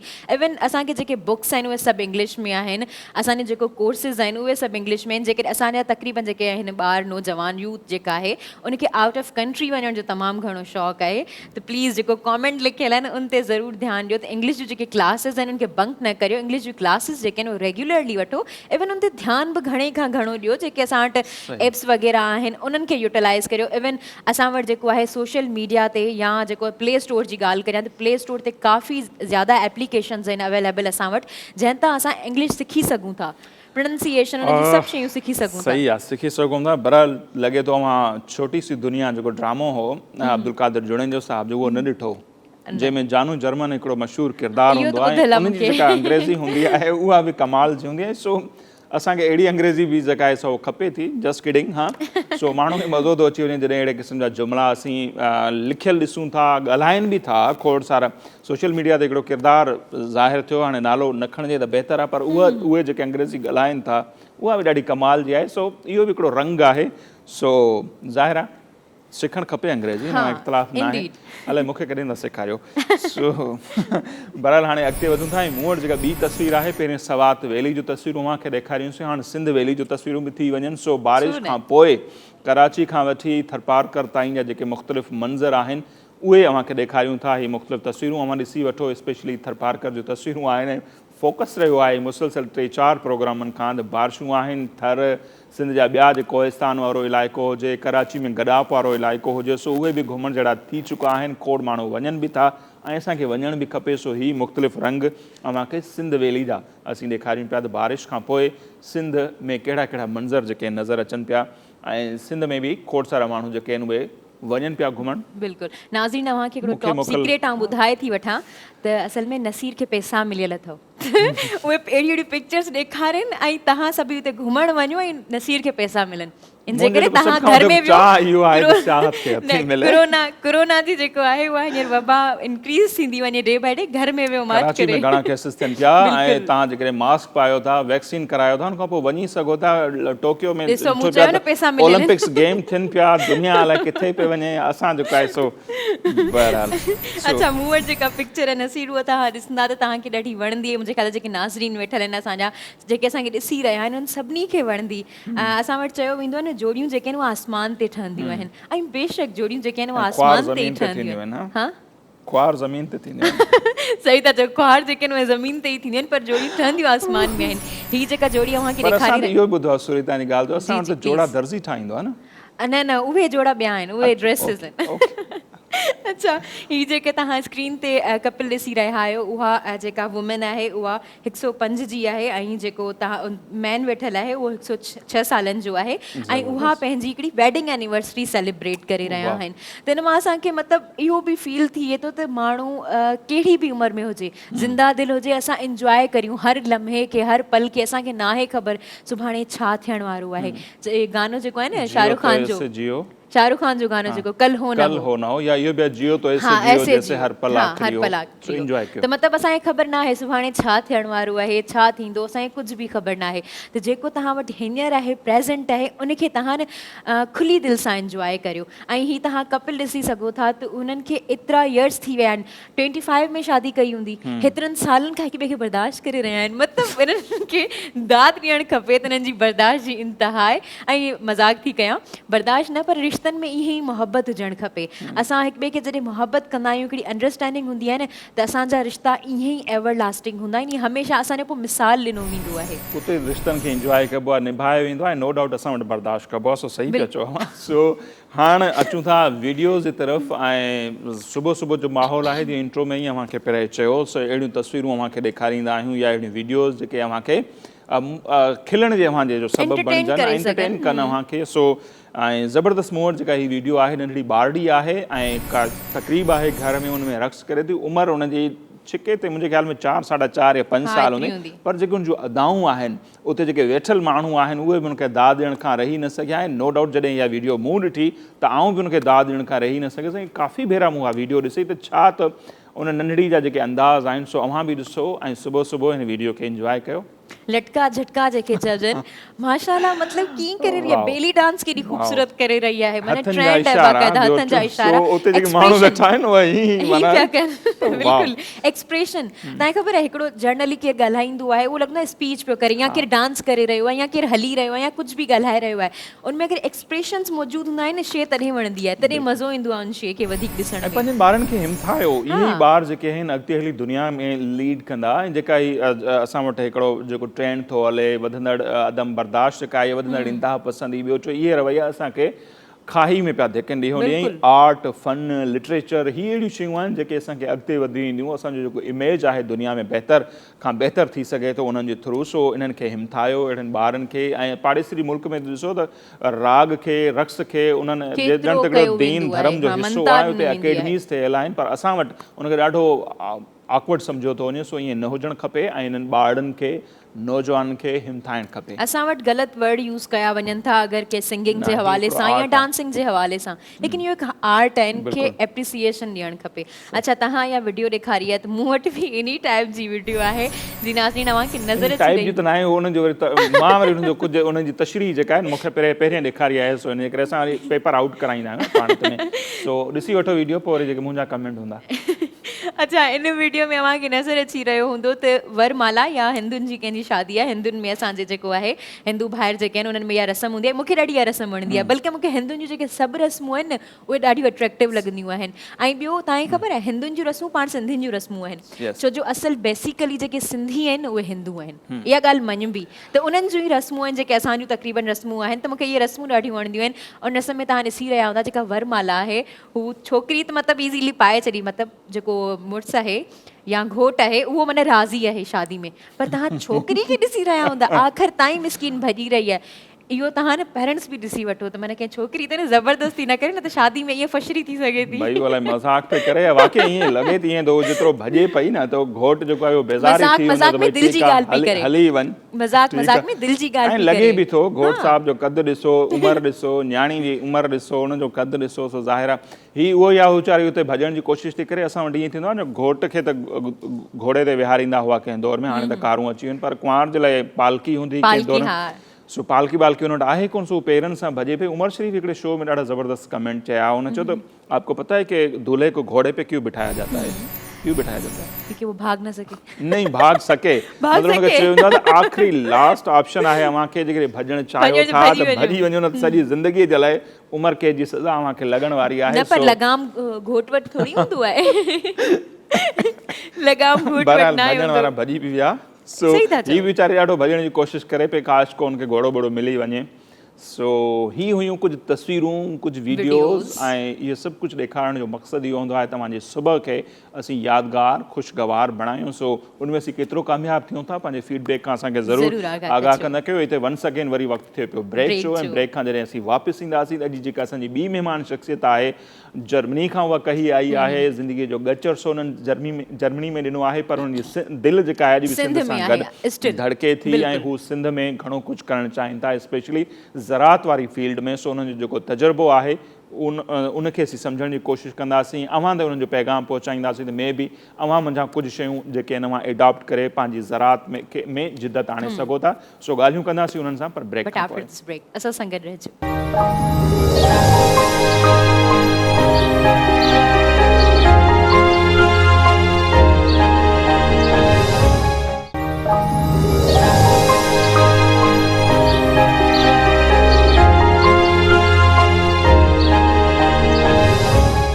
नाज़रीन ब्रेक खां पोइ हिकु भेरो ॿीहर द मॉर्निंग ऑफ धरती में अवां सभिनी खे चऊं था भलीकार ऐं हिन वक़्तु प्रोग्राम में जंहिं महिमान शख़्सियत असांखे जॉइन कयो आहे उन्हनि जी पैदाइश त कराची शहर जी आहे पर उन्हनि ज़िंदगीअ जो ॻच अरसो जेको आहे उहो जर्मनी में गुज़ारियो ऐं उते जर्मन जेको रेलवे डिपार्टमेंट आहे उन्हनि में ऐं उते जेका एम्बेसी आहे उन्हनि में उन्हनि ख़िदमतूं सर अंजाम ॾिनियूं पर वरी ॻाल्हि इहा आहे त रेलवे सां लाॻापियलु हुजण जे बावजूदि उन्हनि जी घणी जेका दिलचस्पी रही उहा ज़रात सां आहे ऐं स्टिल आहे उनजो हिकिड़ो कारण इहो बि थी सघे थो जो संदन जेको वालिद मोहतरम हो उहो सिंध हारी कमेटी जा उहे सदर रही चुका ऐं उन्हनि जूं जेके ख़िदमतूं आहिनि हारियुनि जे हक़नि जे हवाले सां सिंध खे अॼु बि उन्हनि ते नाज़ आहे ऐं साईं जी वॾी ख़्वाहिश इहा आहे त सिंध जी ज़रात जेका आहे उनमें जिदत आणिजे ऐं उनमें नवाण आणिजे त जीअं असांजा जेके हारी आहिनि उन्हनि जी ज़िंदगी बि ख़ुशहाल बणिजे ऐं असांजो सूबो ऐं हीउ जेको मुल्क आहे उहो तरक़ी करे सो अॼु असीं उन्हनि सां उन्हनि जो जेको तजुर्बो आहे उन जे हिसाब सां कंदासीं खोड़ सारियूं ॻाल्हियूं सो असांजा अॼु जा महिमान आहिनि साईं ग़ुलाम क़ादिर शहबाज़ी चन्ना साहब सो ग़ुलाम क़ादिर चन्ना साहब अव्हांखे प्रोग्राम में भलीकार चऊं था thank you so much for coming here thank U साईं सभिनीनि खां पहिरियां आउं को मैसेज ॾियणु चाहियां थो असांजी सिंधी क़ौम खे पाकिस्तानी क़ौम खे कि इहो मास्क पाइनि पंहिंजे बच्चनि सां पंहिंजी फैमिली जो जेको तहफ़ुज़ कनि ये बीमारी अॼु आहे कल्ह हली वेंदी, पर हली तॾहिं वेंदी जॾहिं अमीं जेको आहे ख़्यालु कंदा, तहफ़ुज़ कंदा, ऐं उनखां पोइ असीं हिकिड़े ॿिए सां भाकर बि मिलाए सघूं था। सही sir, thank you so much. तमामु बहितरीनु मैसेज आहे तव्हांजो। तव्हां बिल्कुलु सही चयो त असां हूंदासीं त ई सभु कुझु हलंदो, चवंदा आहिनि जी आहे त जहां आहे। सर, तव्हां खां आऊं उथंदे इहो ई पुछंदसि त अव्हां जर्मनी में विया, जवानी में ई तव्हां जर्मनी में विया, तव्हां जर्मनी में 40 खां 50 मतिलबु ईयर्स उते रहिया आहियो, त सर तव्हांजी जर्नी कीअं रही उते ऐं तव्हांजो कीअं वञणु थियो? साईं, आऊं जेको आहे 72 में हितां वियुसि त तालीम जे सिलसिले में जेको आहे वञणु थियो हुते, ऐं उन वक़्तु जेको आहे जर्मनी जो वीज़ो कोन हूंदो हो। यू कैन फ्लाई, ऐं तव्हांखे एयरपोर्ट ते उहो कुझु ॾियण जे लाइ जेको वीज़ो ॾींदा हुआ, ऐं उन में जेको आहे आउं वियुसि। बोन में असांजा कुझु दोस्त रहंदा हुआ, माइट रहंदा हुआ, त हुते वञी जेको आहे मूं यूनिवर्सिटी में जेको आहे दाख़िलो वरितो, ऐं हुते जेको आहे मूंखे उन ज़माने में का परेशानी कोन थी। मूंखे एम्बेसी में नौकिरी मिली, उहा नौकिरी कई। उनखां पोइ मुंहिंजो बेनिफिट जेको हो कि आउं जर्मनी में रहां, हुते मूंखे पेंशन मिले, इन लाइ आउं जर्मन इंजीनियरिंग डिपार्टमेंट में वियुसि। हुते बि मूं स्टडी कई ऐं हुते मूं नौकिरी कई। 80 खां 2005 ताईं जेको आहे आउं जर्मन रेलवे डिपार्टमेंट में हुउसि, ऐं मूंखे इलाही इज़त सां जेको आहे उन्हनि जेको आहे मूंखे कमु ॾिना। मूं इलाही सुठा हुते कमु कया, जेको असांखे करिणो हो सो कयो आहे, ऐं मूंखे उनजो अञा ताईं बेनिफिट ॾियनि पिया। ज़बरदस्त। ऐं असां जॾहिं ॾिसूं था त जंहिं ज़माने में अव्हां जर्मनी विया, उन ज़माने में जर्मनी पाकिस्तान खां माण्हुनि जी डिमांड कई हुई, पर अव्हां जे ख़्याल में केतिरा माण्हू हितां विया हूंदा, ऐं जेकॾहिं सिंधी वॾे तादाद में वञनि हा त असांखे केतिरो फ़ाइदो थिए हा, जेकॾहिं न वियासीं त उनजो नुक़सानु केतिरो थियो? साईं, हुते आउं जॾहिं वियुसि त एतिरा पाकिस्तानी कोन हूंदा हुआ। सही, जेको आहे घटि हूंदा हुआ, पर पढ़ियल लिखियल जेके पाकिस्तानी हूंदा हुआ, ऐं जेको आहे पंहिंजो सभु नौकरियूं कंदा हुआ, ऐं उन्हनि खे माण्हुनि जी ज़रूरत हुई। उते सभु कुझु तबाह थी चुको हो। मूं जेको बिल्डिंगूं, रस्ता, इहे सभु मूं तबाह हाल बि ॾिठा आहिनि महाभारी जंग खां पोइ। बिल्कुलु जंग खां पोइ। ऐं उनखां पोइ जेको आहे अॼु ताईं साईं हुते जेको आहे उहो अंग्रेज़नि जेके बम जेके उछलाया हुआ, उहो कॾहिं न कॾहिं किथे निकिरी ईंदो आहे, उहो इलाइक़ो ख़ाली कराए कंदा आहिनि। अञा ताईं बि डैमेज थियल आहे। तंहिंजे बावजूदि जेको आहे अमी जेको आहे पाकिस्तान खे, यूरोप खे बि अगरि जर्मनी सां कंपेयर कंदा त डिफरेंट, उन महिनती माण्हू आहिनि, कम जे वक़्तु उहे कमु कंदा आहिनि, बाक़ी वीकेंड ते जेको उन्हनि खे करिणो जेको कंदा आहिनि, ऐं पंहिंजो बहितरीनु तरीक़े सां महिनत करे जेको आहे मूं ॾिठो उन्हनि कीअं जेको आहे जर्मनी खे जेको आहे ठाहियो। ऐं 89 में जेको आहे ईस्ट जर्मनी ऐं वेस्ट जर्मनी जेको आहे उहो गॾु थिया आहिनि। असीं 80s में जेको आहे जॾहिं ईस्ट जर्मनी वेंदा हुआसीं त असांखे ईअं लॻंदो हो कि जीअं असीं जेको आहे झुगी पाड़े में अची विया आहियूं, जीअं ठटे जेके ॻोठ में अची विया आहियूं। अॼु अमी हुते वञो त अमी ॾिसी हैरान थींदा कि उहो वेस्ट जर्मनी खां बि ब्यूटीफुल इंडस्ट्री, हुते जा माण्हू, हुते जा घर, एवरीथिंग उन्हनि चेंज करे छॾिया आहिनि। सर, उहा तरक़ी कीअं हासिल थी? मतिलबु जॾहिं तव्हां विया हुआ, तव्हां ग्रो थींदे ॾिठो आहे जर्मनी खे, त सर कहिड़ा चेंजिस अव्हां ॾिठा आहिनि? खां अलावा उहा तरक़ी कीअं मिली उनखे? सर, हर शइ में जेको आहे को न को माण्हू अहिड़ो हुजणु खपे, सरबराह हुजणु खपे जेको गाइड करे माण्हुनि खे। असां वटि हेलमुट श्मिथ जहिड़ो माण्हू, हेलमुट कोल जहिड़ो माण्हू हुते हो, जंहिं क़ौम खे हुते चेंज करे छॾियो। उन्हनि जर्मनी क़ौम खे पंहिंजे बचनि वांगुरु सम्झी उन्हनि खे ठाहियो, ऐं अॼु जेको आहे असीं बि उन्हनि खे सलूट कंदा आहियूं। ज़बरदस्त। अच्छा, पोइ उहो उन सां ई जीअं पहिरें अव्हां खां सवाल कयो त अव्हां जर्मनी खे ठहंदे ॾिठो अखियुनि सां, सो न रुगो जर्मनी पर असां जेकॾहिं पाड़ेसरी मुल्क ॾिसूं था वेझा त UAE असांजे साम्हूं आहे, सऊदी अरब छा हो अॼु किथे पहुतो आहे, इवन बांग्लादेश असां मथां ठहियो, अॼु उहो किथे आहे, चाइना जो ज़िक्र थिए पियो। त हीअ दुनिया जा मुल्क जेके अहिड़ा खोड़ हूंदा उहे तरक़ी पिया कनि, ऐं असीं जेके पाण खे मोहन जे दड़े जा वारिस था सॾ आहियूं उहे ॾींहं ॾींहुं पुठिते था वञूं, त उन्हनि जा कारण छा आहिनि? सर, लीडरशिप जेको आहे मेन शइ आहे। असांजे मुल्क में जेको आहे करप्शन ख़तमु थियणु खपे, जेको इलाही ज़रूरी आहे। हिते ग़रीब जा माण्हू जेके आहिनि ग़रीब जा ग़रीब आहिनि, अमीर जेके आहिनि उहे एतिरी जल्दी एतिरो फास्ट जेको आहे अमीर थी विया आहिनि, उन्हनि खे केरु पुछण वारो कोन्हे। यूरोप में ईअं कोन्हे, हर माण्हू जेको आहे इनकम टैक्स ॾींदो आहे, उनजा उनखे बेनिफिट मिलंदा आहिनि।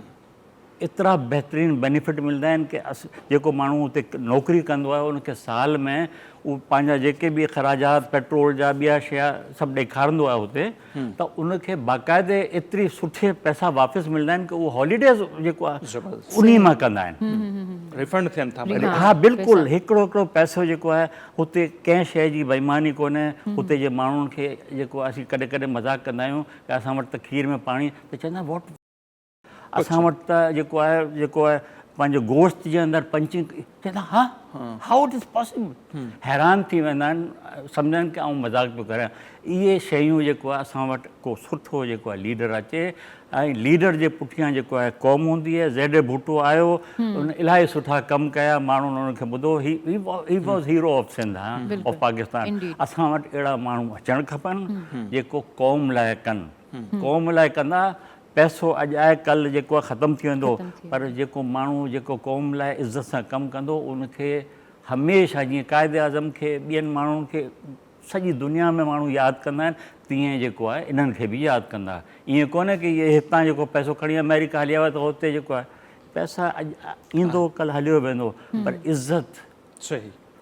अच्छा, पहिरें आउं हिते चाहींदुसि साईं खां त लीडरशिप जो जीअं ज़िक्र कयो पिया, त लीडरशिप सां गॾोगॾु आवाम जेको आहे उनजो बि केतिरो रोल थिए थो कंहिं बि समाज खे तब्दील करण में। सो असांजा माण्हू अव्हांखे लॻे पियो त उन स्ट्रगल में दिलचस्पी रखनि था या कुझु कनि था?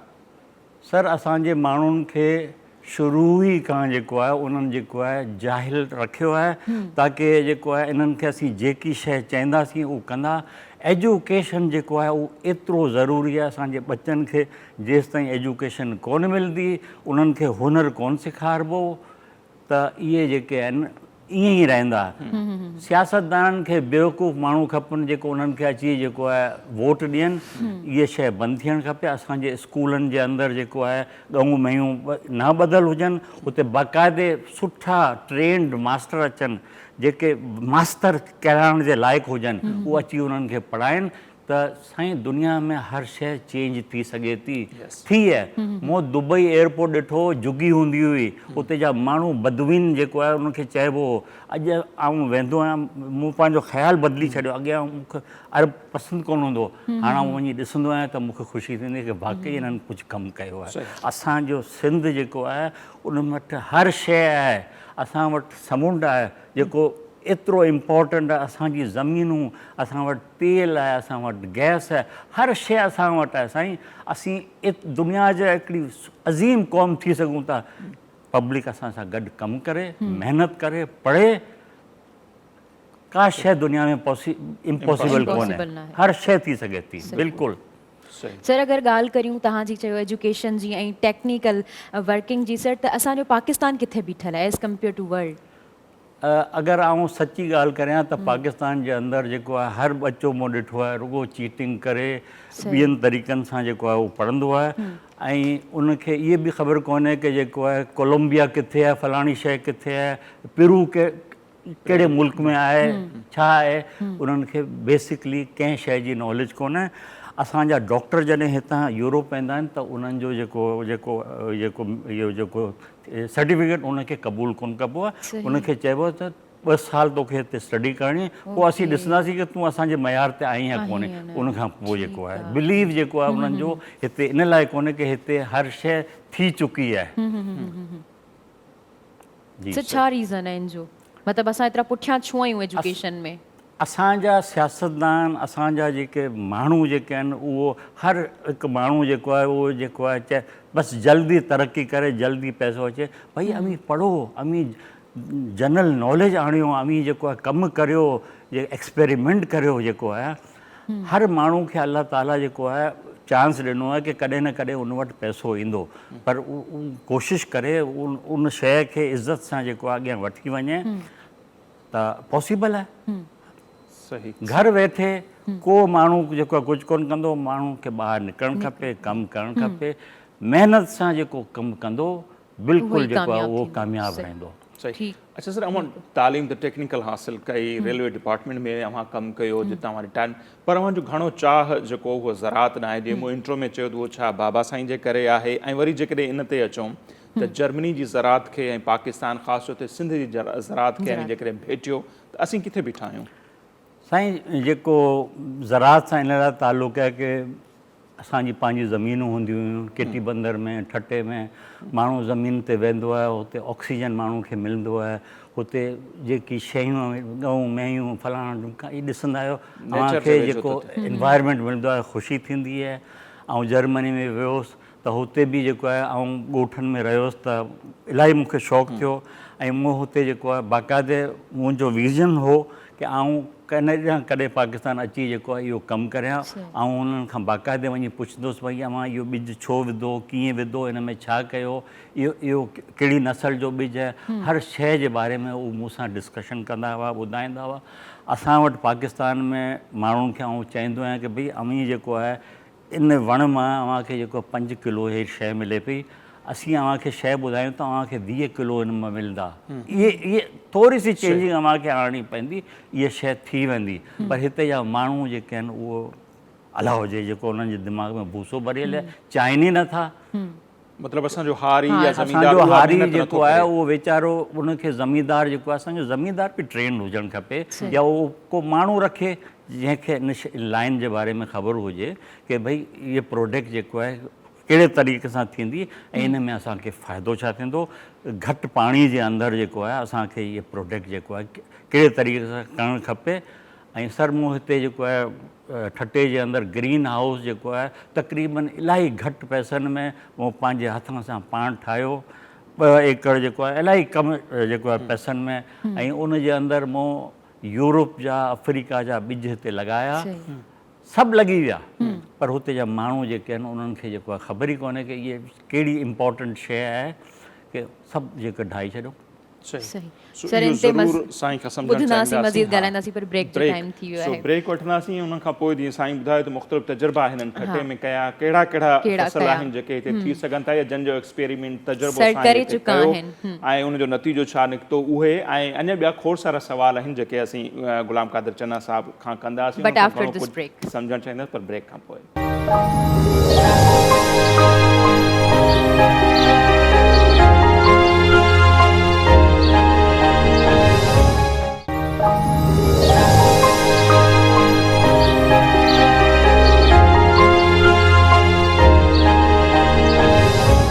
जी नाज़िम ब्रेक खां पोइ हिकु भेरो ॿीहर अव्हांखे द मॉर्निंग ऑफ धरती में भली कार चऊं था। साईं गुलाम कादिर चन्ना साहब असां सां गॾु मौजूदु आहिनि ऐं असां ॻाल्हायोसीं पिया ब्रेक खां पहिरियां ज़रात जे हवाले सां त कहिड़ा सर अव्हां ॿिज हिते आंदा ऐं ठटे में जेके अव्हां तजुर्बा कया कहिड़ा नवां फसल हिते अव्हां पोखिया या उहो तजुर्बो कीअं रहियो? साईं मूं घटि में घटि 20 क़िस्म जी सलादूं आंदियूं हिते ऐं आयरन वारियूं बहितरीनु क़िस्म जी सलादूं हुयूं जेको रुगो अमीं जेको आहे सुबुह जो या शाम जो खाओ अमां लाइ एनर्जी एतिरी ज़बरदस्त ऐं एतिरी टेस्टी मूं वटि अॼु बि उहो ॿिज पिया आहिनि।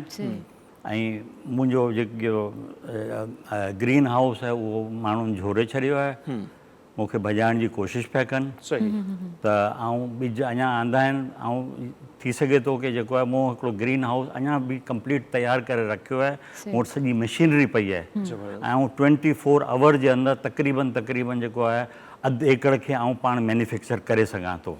मूं वटि हर इंस्ट्रूमेंट पियो आहे हिते ऐं आउं करणु चाहियां थो ऐं इनशाला जेको आउं कंहिं ॾींहुं कामयाबु थींदुसि ऐं माण्हुनि खे ॿियनि माण्हुनि खे अवां टीवी वारनि खे बि ॾेखारींदुसि ॾिसो इहे प्रोडक्ट जेको कॾहिं हिते थी कोन्हे मूं कई आहे ऐं ॾिसो इहे थी वई आहे ऐं माण्हू कोशिशि करनि त इहा शइ यूरोप में ऐं अरब कंट्रियुनि में बि इलाही माण्हू पसंदि कंदा। असांजो अंब जेको आहे उहो इलाही बहितरीनु इलाही टेस्टी आहे। असां वटि यूरोप में 12 महीना अंब मिलंदो आहे पर ज़मीन आसमान जो फ़र्क़ु आहे। असांजो अंब जेको आहे अगरि असीं ऑर्गनाइज़ तरीक़े सां कयूं उनखे वण खे मां कीअं कटिबो आहे उनजा तरीक़ेकार जेको उन्हनि खे सेखारे वञनि सीढ़ियूं लॻाइबियूं आहिनि ॿिया इलाही शयूं असांजो अंब एतिरो कामयाबु थींदो की असांखे ॿी का शइ इम्पोर्ट करण जी ज़रूरत कोन्हे। सही सर अव्हांजी नज़र में छा रीज़न्स आहिनि जो तव्हांजो जेको ग्रीन हाउस आहे उनखे तबाह करे छॾियो? माण्हुनि जो ख़्यालु इहो आहे की आउं यूरोप में रहां थो उते आउं इज़त सां रहां थो ऐं मूंखे इन शइ जी ज़रूरत कोन्हे इनखे भॼायो वञे ताकी जेको उन्हनि खे ज़मीनूं जेको आहे इहे उते जा लोकल माण्हू आहिनि उन्हनि खे मिले। उन्हनि जे उते जे लोकल माण्हुनि खे मूं 20 एकड़ ज़मीन ॾिनी ॻोठनि लाइ बि ज़मीन ॾिनी की अमी बेशक रहो हिते करियो मूंखे बि जेको आहे मुंहिंजी हॉबी आहे, मुंहिंजो दिलि करे थो की आउं हिते कमु करियां सही। त मूंखे करणु ॾियो कमु, त आउं जेको आहे अव्हांखे सेखारे सघां कि भाई ॿियनि मुल्कनि में छा थो थिए, अमी अगरि इहो कमु कंदा त अव्हांखे केतिरी तरक़ी थींदी। असां वटि अॼु ताईं जेको आहे यूरोप जे अंदरि चवनि था कि अगरि पाकिस्तान जी कॉटन बियो कॉटन विदाउट केमिकल अचे, असीं हेर जेको आहे सॼी लाट वठूं था, बियो हुजे। असांखे सब्जियूं जेकियूं आहिनि बियो खपनि, जंहिंमें का दवा न हुजे। इहो कमु मूं हिते शुरू कयो, मूं निम जा फुहारा ठाराई, मूं पाण ठाहिया, मूं हयां माण्हुनि खे ॿुधायो कि इहे जेकी दवाऊं असीं यूज़ था करियूं, अमी जेको आहे हर शइ में दवा विझो था, इहो पाणी ज़मीन जे अंदरि वञे थो ऐं उहो पाणी अमी पियो था। अव्हांजा बच्चा जेके आहिनि माउनि जे पेट में बीमार थी वञनि, अमी चओ था कि अलाह असांखे बीमारी ॾिनी आहे। न बाबा, इहे अव्हां पाण बीमारी जेको आहे इन्हनि दवाउनि जे करे थी आहे। त ही जेके पेस्टिसाइड्स असीं यूज़ बिल्कुलु दुनिया इहे इस्तेमालु नथी करे। साईं, असां वटि यूरोप जे अंदरि मोस्टली जेको आहे इहो ख़तमु करे छॾियऊं आहे। ओके, इहा शइ असां वटि बंदि करे छॾियऊं आहे। असां रोड ते बि जेको आहे उहो चवनि था कि भई दवा न उछलाए, बाहि सां जेको आहे इन्हनि खे जेको ख़तमु करियो या ॿी शयूं। इहे इलाही ज़मीन लाइ अॼुकल्ह ॾिसो पिया, दुनिया में क्लाइमेट चेंज पई अचे, सॼी दुनिया में जेको आहे चेंजिंग पई अचे। असां वटि हिते बसूं हलनि थियूं कराची जे अंदरि, एतिरी इन्वायरमेंट हिते जी ख़राबु आहे कि हलंदे हलंदे माण्हू बीमार थी सघे थो। जेको इहे शयूं असांखे रोकणियूं पवंदियूं। दुनिया जेको आहे अलाह जे किथे खां किथे पुॼी वियो आहे। असां वटि जर्मनी में मोस्टली अहिड़ी सड़क कोन्हे जिते डीज़ल जी गाॾी हलंदी ई कोन्हे, मना आहे हुते। हुते बाक़ाइदे जेको आहे बोर्ड लॻा पिया आहिनि। कराची में अमी हिते ईंदा, हिते अव्हांखे वन वे ट्रैफिक स्टॉप इहो उहो का शइ कोन मिलंदी। को ॿाहिरि जो माण्हू वीचारो ईंदो त हिते ख्वार थी वेंदो आहे कि भई आउं किथे वञा। हू चवंदा आहिनि त दुनिया में जॾहिं बि कंहिं मुल्क में लैंड कयो था त रूल ऑफ लॉ जी ख़बर रोड तां पवंदी आहे, त उते केतिरी कानून जी हुकुमरानी आहे। ऐं असां वटि उन्हनि जी वधि खां वधीक भाञी कड़ी थिए पई असां वटि। त असां वटि कुझु बि इहे सभु शयूं ॾिसी अव्हांखे तकलीफ़ त थींदी हूंदी। साईं, बिल्कुलु तकलीफ़ थींदी। आउं बि चाहियां थो कि मुंहिंजो मुल्क जेको आहे ॿियनि मुल्कनि वांगुरु न, घटि में घटि 25-30% त जेको आहे थिए। जेको दुबई खे मूं ॾिठो ज़ीरो हो, बदवीन असीं उनखे चवंदा हुआसीं, यकीन कंदा। ऐं दुबई खे ॾिसी आयो आहियां, दुबई जे एग्रीकल्चर ॾिसी आहियां त आउं हैरान थी वेंदो आहियां। ऐं आउं माण्हुनि खे चई नथो छॾियां, मूं हुते सूफ़ जा वण, अंगूर जा वण मूं पंहिंजे हथ सां ॾिठा आहिनि। त ॻाल्हि उहा ई पिरे वारी थी। त असां वटि इहे सभु शयूं छो, असांजे माण्हुनि जो इंट्रस्ट कोन्हे, हुकुमराननि जो इंट्रस्ट कोन्हे, असीं नथा करणु चाहियूं, छा रीज़न? सर, फ़ाइदो त सभु पंहिंजो चाहिनि था, त सभिनी खे फ़ाइदो मिले, पोइ ज़मींदार छो पिया इन शइ खे अवॉइड कनि? ज़मींदार हारी खे उनजो हक़ जेको आहे नथो ॾे। जेको हक़ नथो ॾे त उन सां उन हारी जी इंट्रस्ट जेको आहे एतिरी कोन थींदी। उनखे उनजो सही मुआवज़ो मिले, एतिरो मुआवज़ो मिले कि उहो पंहिंजे बच्चनि खे स्कूल में बि पढ़ाए सघे ऐं इज़त सां राति जो जेको आहे रहे, ऐं उनखे इज़त जी बानी मिले, जेकी आउं ॾिसां पियो उनखे नथी मिले। मूं पंहिंजे हारियुनि खे हर शइ ॾिनी, हर शइ ॾिनी, जेकी शइ घुरंदा हुआ आउं ॾींदो हुउसि। बिल्कुलु इहा शइ थी सघे थी। एजुकेशन करियो, हिते एजुकेशन जे वास्ते बिल्कुलु सख़्ती सां ॾंडे सां जेको आहे माण्हुनि खे जेको आहे ॿुधायो वञे कि भई इहो टीचर जेको अचे थो, इन टीचर जो पहिरीं इम्तिहान वठो कि इहो टीचर जे क़ाबिल आहे या कोन्हे। कंहिंखे इहो पीपल्स पार्टी जो आहे, फलाणे जो आहे, इन जो आहे, उन जो आहे, न। अगरि जेको आहे मेरिट ते आहे, उहो माण्हू उहो पढ़ाईंदो। ऐं असांखे जेको टीचर जेको आहे उहो असांजी क़ौम खे जेको आहे सुधारंदो, असांजे बच्चनि खे जेको आहे सुधारंदो। ॿाहिरि मुल्कनि जे अंदरि बाक़ाइदे जेके नंढा नंढा बच्चा जेके नथा करे सघनि, उन्हनि लाइ उन्हनि एजुकेशन जो, टेक्निक जो, असां वटि जर्मनी जे अंदरि बच्चे खे पहिरीं ॾींहुं जॾहिं किंडर गार्डन में वेंदो आहे त उन जे बारे में लिखंदा आहिनि कि इहो बच्चो जेको काठी में, इलेक्ट्रिक में, जेको आहे मोटर में, फलाणी शइ में इंट्रस्ट पियो वठे, इहा हमेशह ठाहींदो रहंदो आहे। ऐं 4 साल खां पोइ किंडर गार्डन खां स्कूल वेंदो, हुते बि उनखे करे पोइ उनखे बाक़ाइदे इंटरव्यू में चवंदा आहिनि भई अगरि तूं जेको आहे इहो मैकेनिकल इंजीनियर फलाणे में वेंदे, तूं जेको आहे टीचर थींदे या तूं पायलट थींदे या तूं, पोइ उनखे गाइड कंदा आहिनि। ऐं असां वटि बहितरीनु जेके स्टूडेंट थींदा आहिनि। ऐं जर्मनी जे अंदरि यकीन कंदा हर रोज़ 100-150 नया पेटेंट जेके आहिनि स्टूडेंट ठाहींदा आहिनि, मशीनूं ठाहींदा आहिनि स्टूडेंट।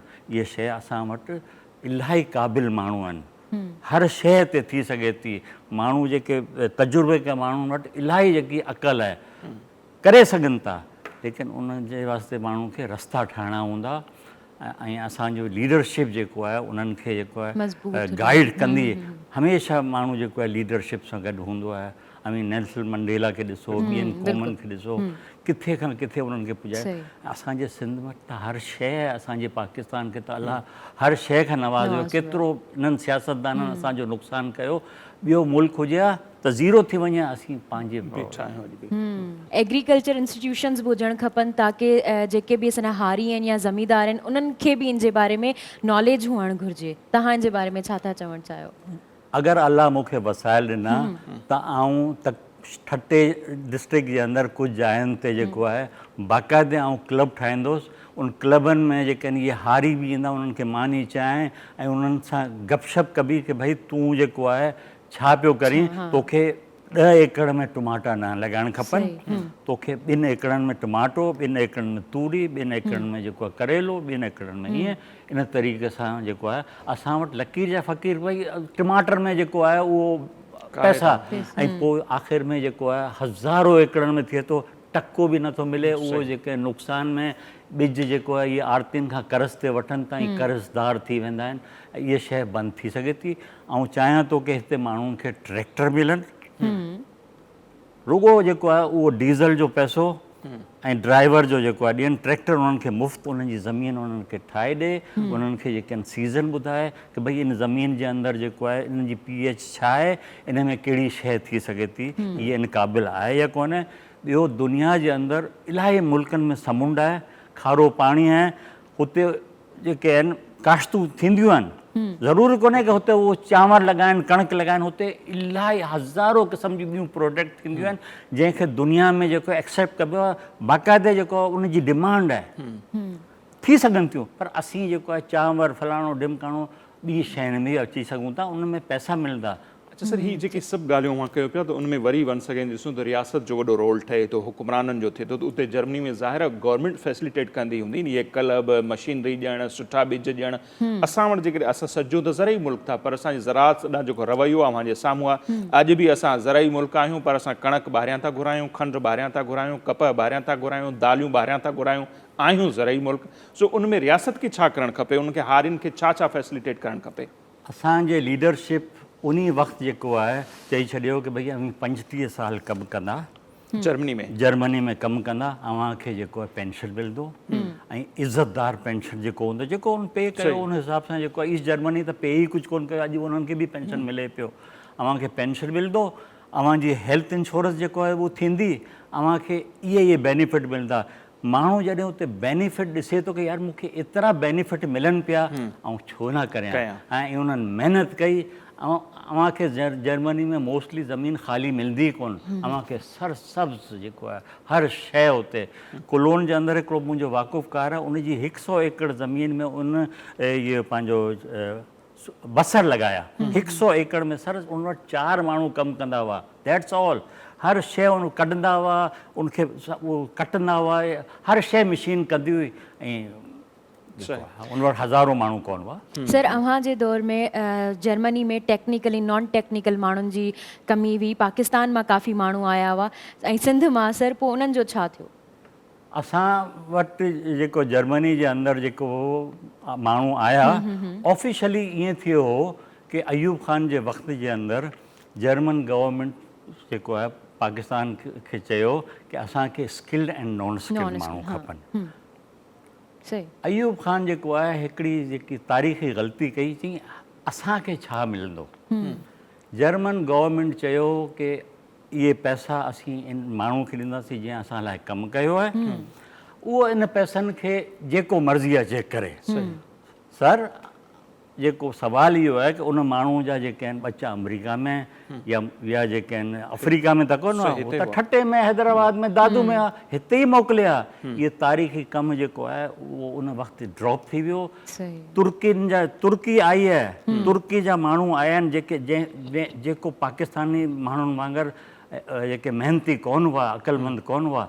अॼु उन्हनि जी 3rd जनरेशन आहे, जर्मनी में 30 नंबर ते बिज़नेस में उन्हनि सॼे तुर्की खे उन्हनि ठाहे छॾियो जेको हिस्टोरिकल असां जेको आहे इहा शइ जेकी आहे उहो असां तारीख़ी ग़लती थी आहे तारीख़ी पर जेके सिंधी उते आया उन्हनि जो उते छा रोल रहियो उहे रही पिया मोटी आया उन्हनि छा कंट्रीब्यूट कयो हुते सिंधी जेके आहिनि सर इलाही सिंधी रहंदा आहिनि असां हुते सिंधियुनि जो क्लब ठाहियो आहे पर हिकिड़ो वक़्तु अहिड़ो आयो की इहे पॉलिटिकल अज़ाइलम जा माण्हू आया पिए उन में कुझु माण्हू आया त असां 6-7 माण्हुनि खे चयो की बाबा अवी रहो असीं अव्हांखे मानी टिकी ॾींदासीं असीं अव्हां लाइ महिनत कंदासीं असांजो ॿियो का असांजी क़ौम जा कुझु माण्हू आहिनि पर सर उहो 3 महीननि खां पोइ उन्हनि खे अम्मा अबा यादि ईंदा हुआ पोइ वापसि असां इलाही उन्हनि लाइ कमु कया घर बि उन्हनि खे मुहैया करे ॾिना की सिंधी हिकिड़ी कम्यूनिटी थींदी सर इन तरीक़े जी जेकी हिकिड़ी कम्यूनिटी लंडन जे अंदरि डॉक्टरनि जी ऐं ॿियनि जी आहे ऐं हुते सिंधियुनि जी बाक़ाइदी कॉन्फ्रेंसूं मीटिंगूं हर शइ थींदी आहे अमी वेंदा अमी इंजॉय कंदा ऐं आउं सिंधी आहियां ऐं चाहींदुसि असांजी क़ौम दुनिया में हर जाइ ते वञे इज़त सां रहे हिते पाकिस्तान में बि इज़त सां कमु करे ॿियनि जाइनि ते बि इज़त सां कमु करे त असांखे ख़ुशी थींदी ऐं असां पंहिंजे नाज़रीन खे ॿुधाईंदा हलूं त ग़ुलाम क़ादिर चन्ना साहिबु शादी बि उते कई उन्हनि जा ॿार बि माशाअल्लाह अॼु बि उते रहनि पिया उहे बि जनरल ज़ाहिर आहे उते ॼमिया त जर्मन नेशनलिटी उन्हनि वटि हूंदी सो अव्हांजे घर जो माहौल कीअं उते सिंधी बिंधी ॻाल्हायो पिया या पंहिंजी ॿोली खां कटिजी विया आहियो सर मुंहिंजी जेकी पहिरीं वाइफ जेकी उहा जर्मन हुई पर उहो जेकी लेडी सिंधी सिखी जीअं मां ॿुधायो उहा लेडी जेको आहे सिंधी ॻाल्हाईंदी हुई क़ुर शरीफ़ जे बारे में उनखे इलाही नॉलेज हुई ऐं बाक़ाइदे माण्हुनि खे लेक्चर ॾींदी हुई केतिरी बंदर ठटे वठी आयोसि हिते माण्हुनि खे उन मानी जेको आहे ठाही ॾिनियूं की यूरोप जी मानी कीअं हूंदी आहे हुते असां वटि जेको आहे पाकिस्तानी स्टाइल जी हर शइ जेकी आहे हुते मुहैया थींदी अॻे कोन थींदी हुई हाणे हर शइ थिए थी हुते असीं जेको आहे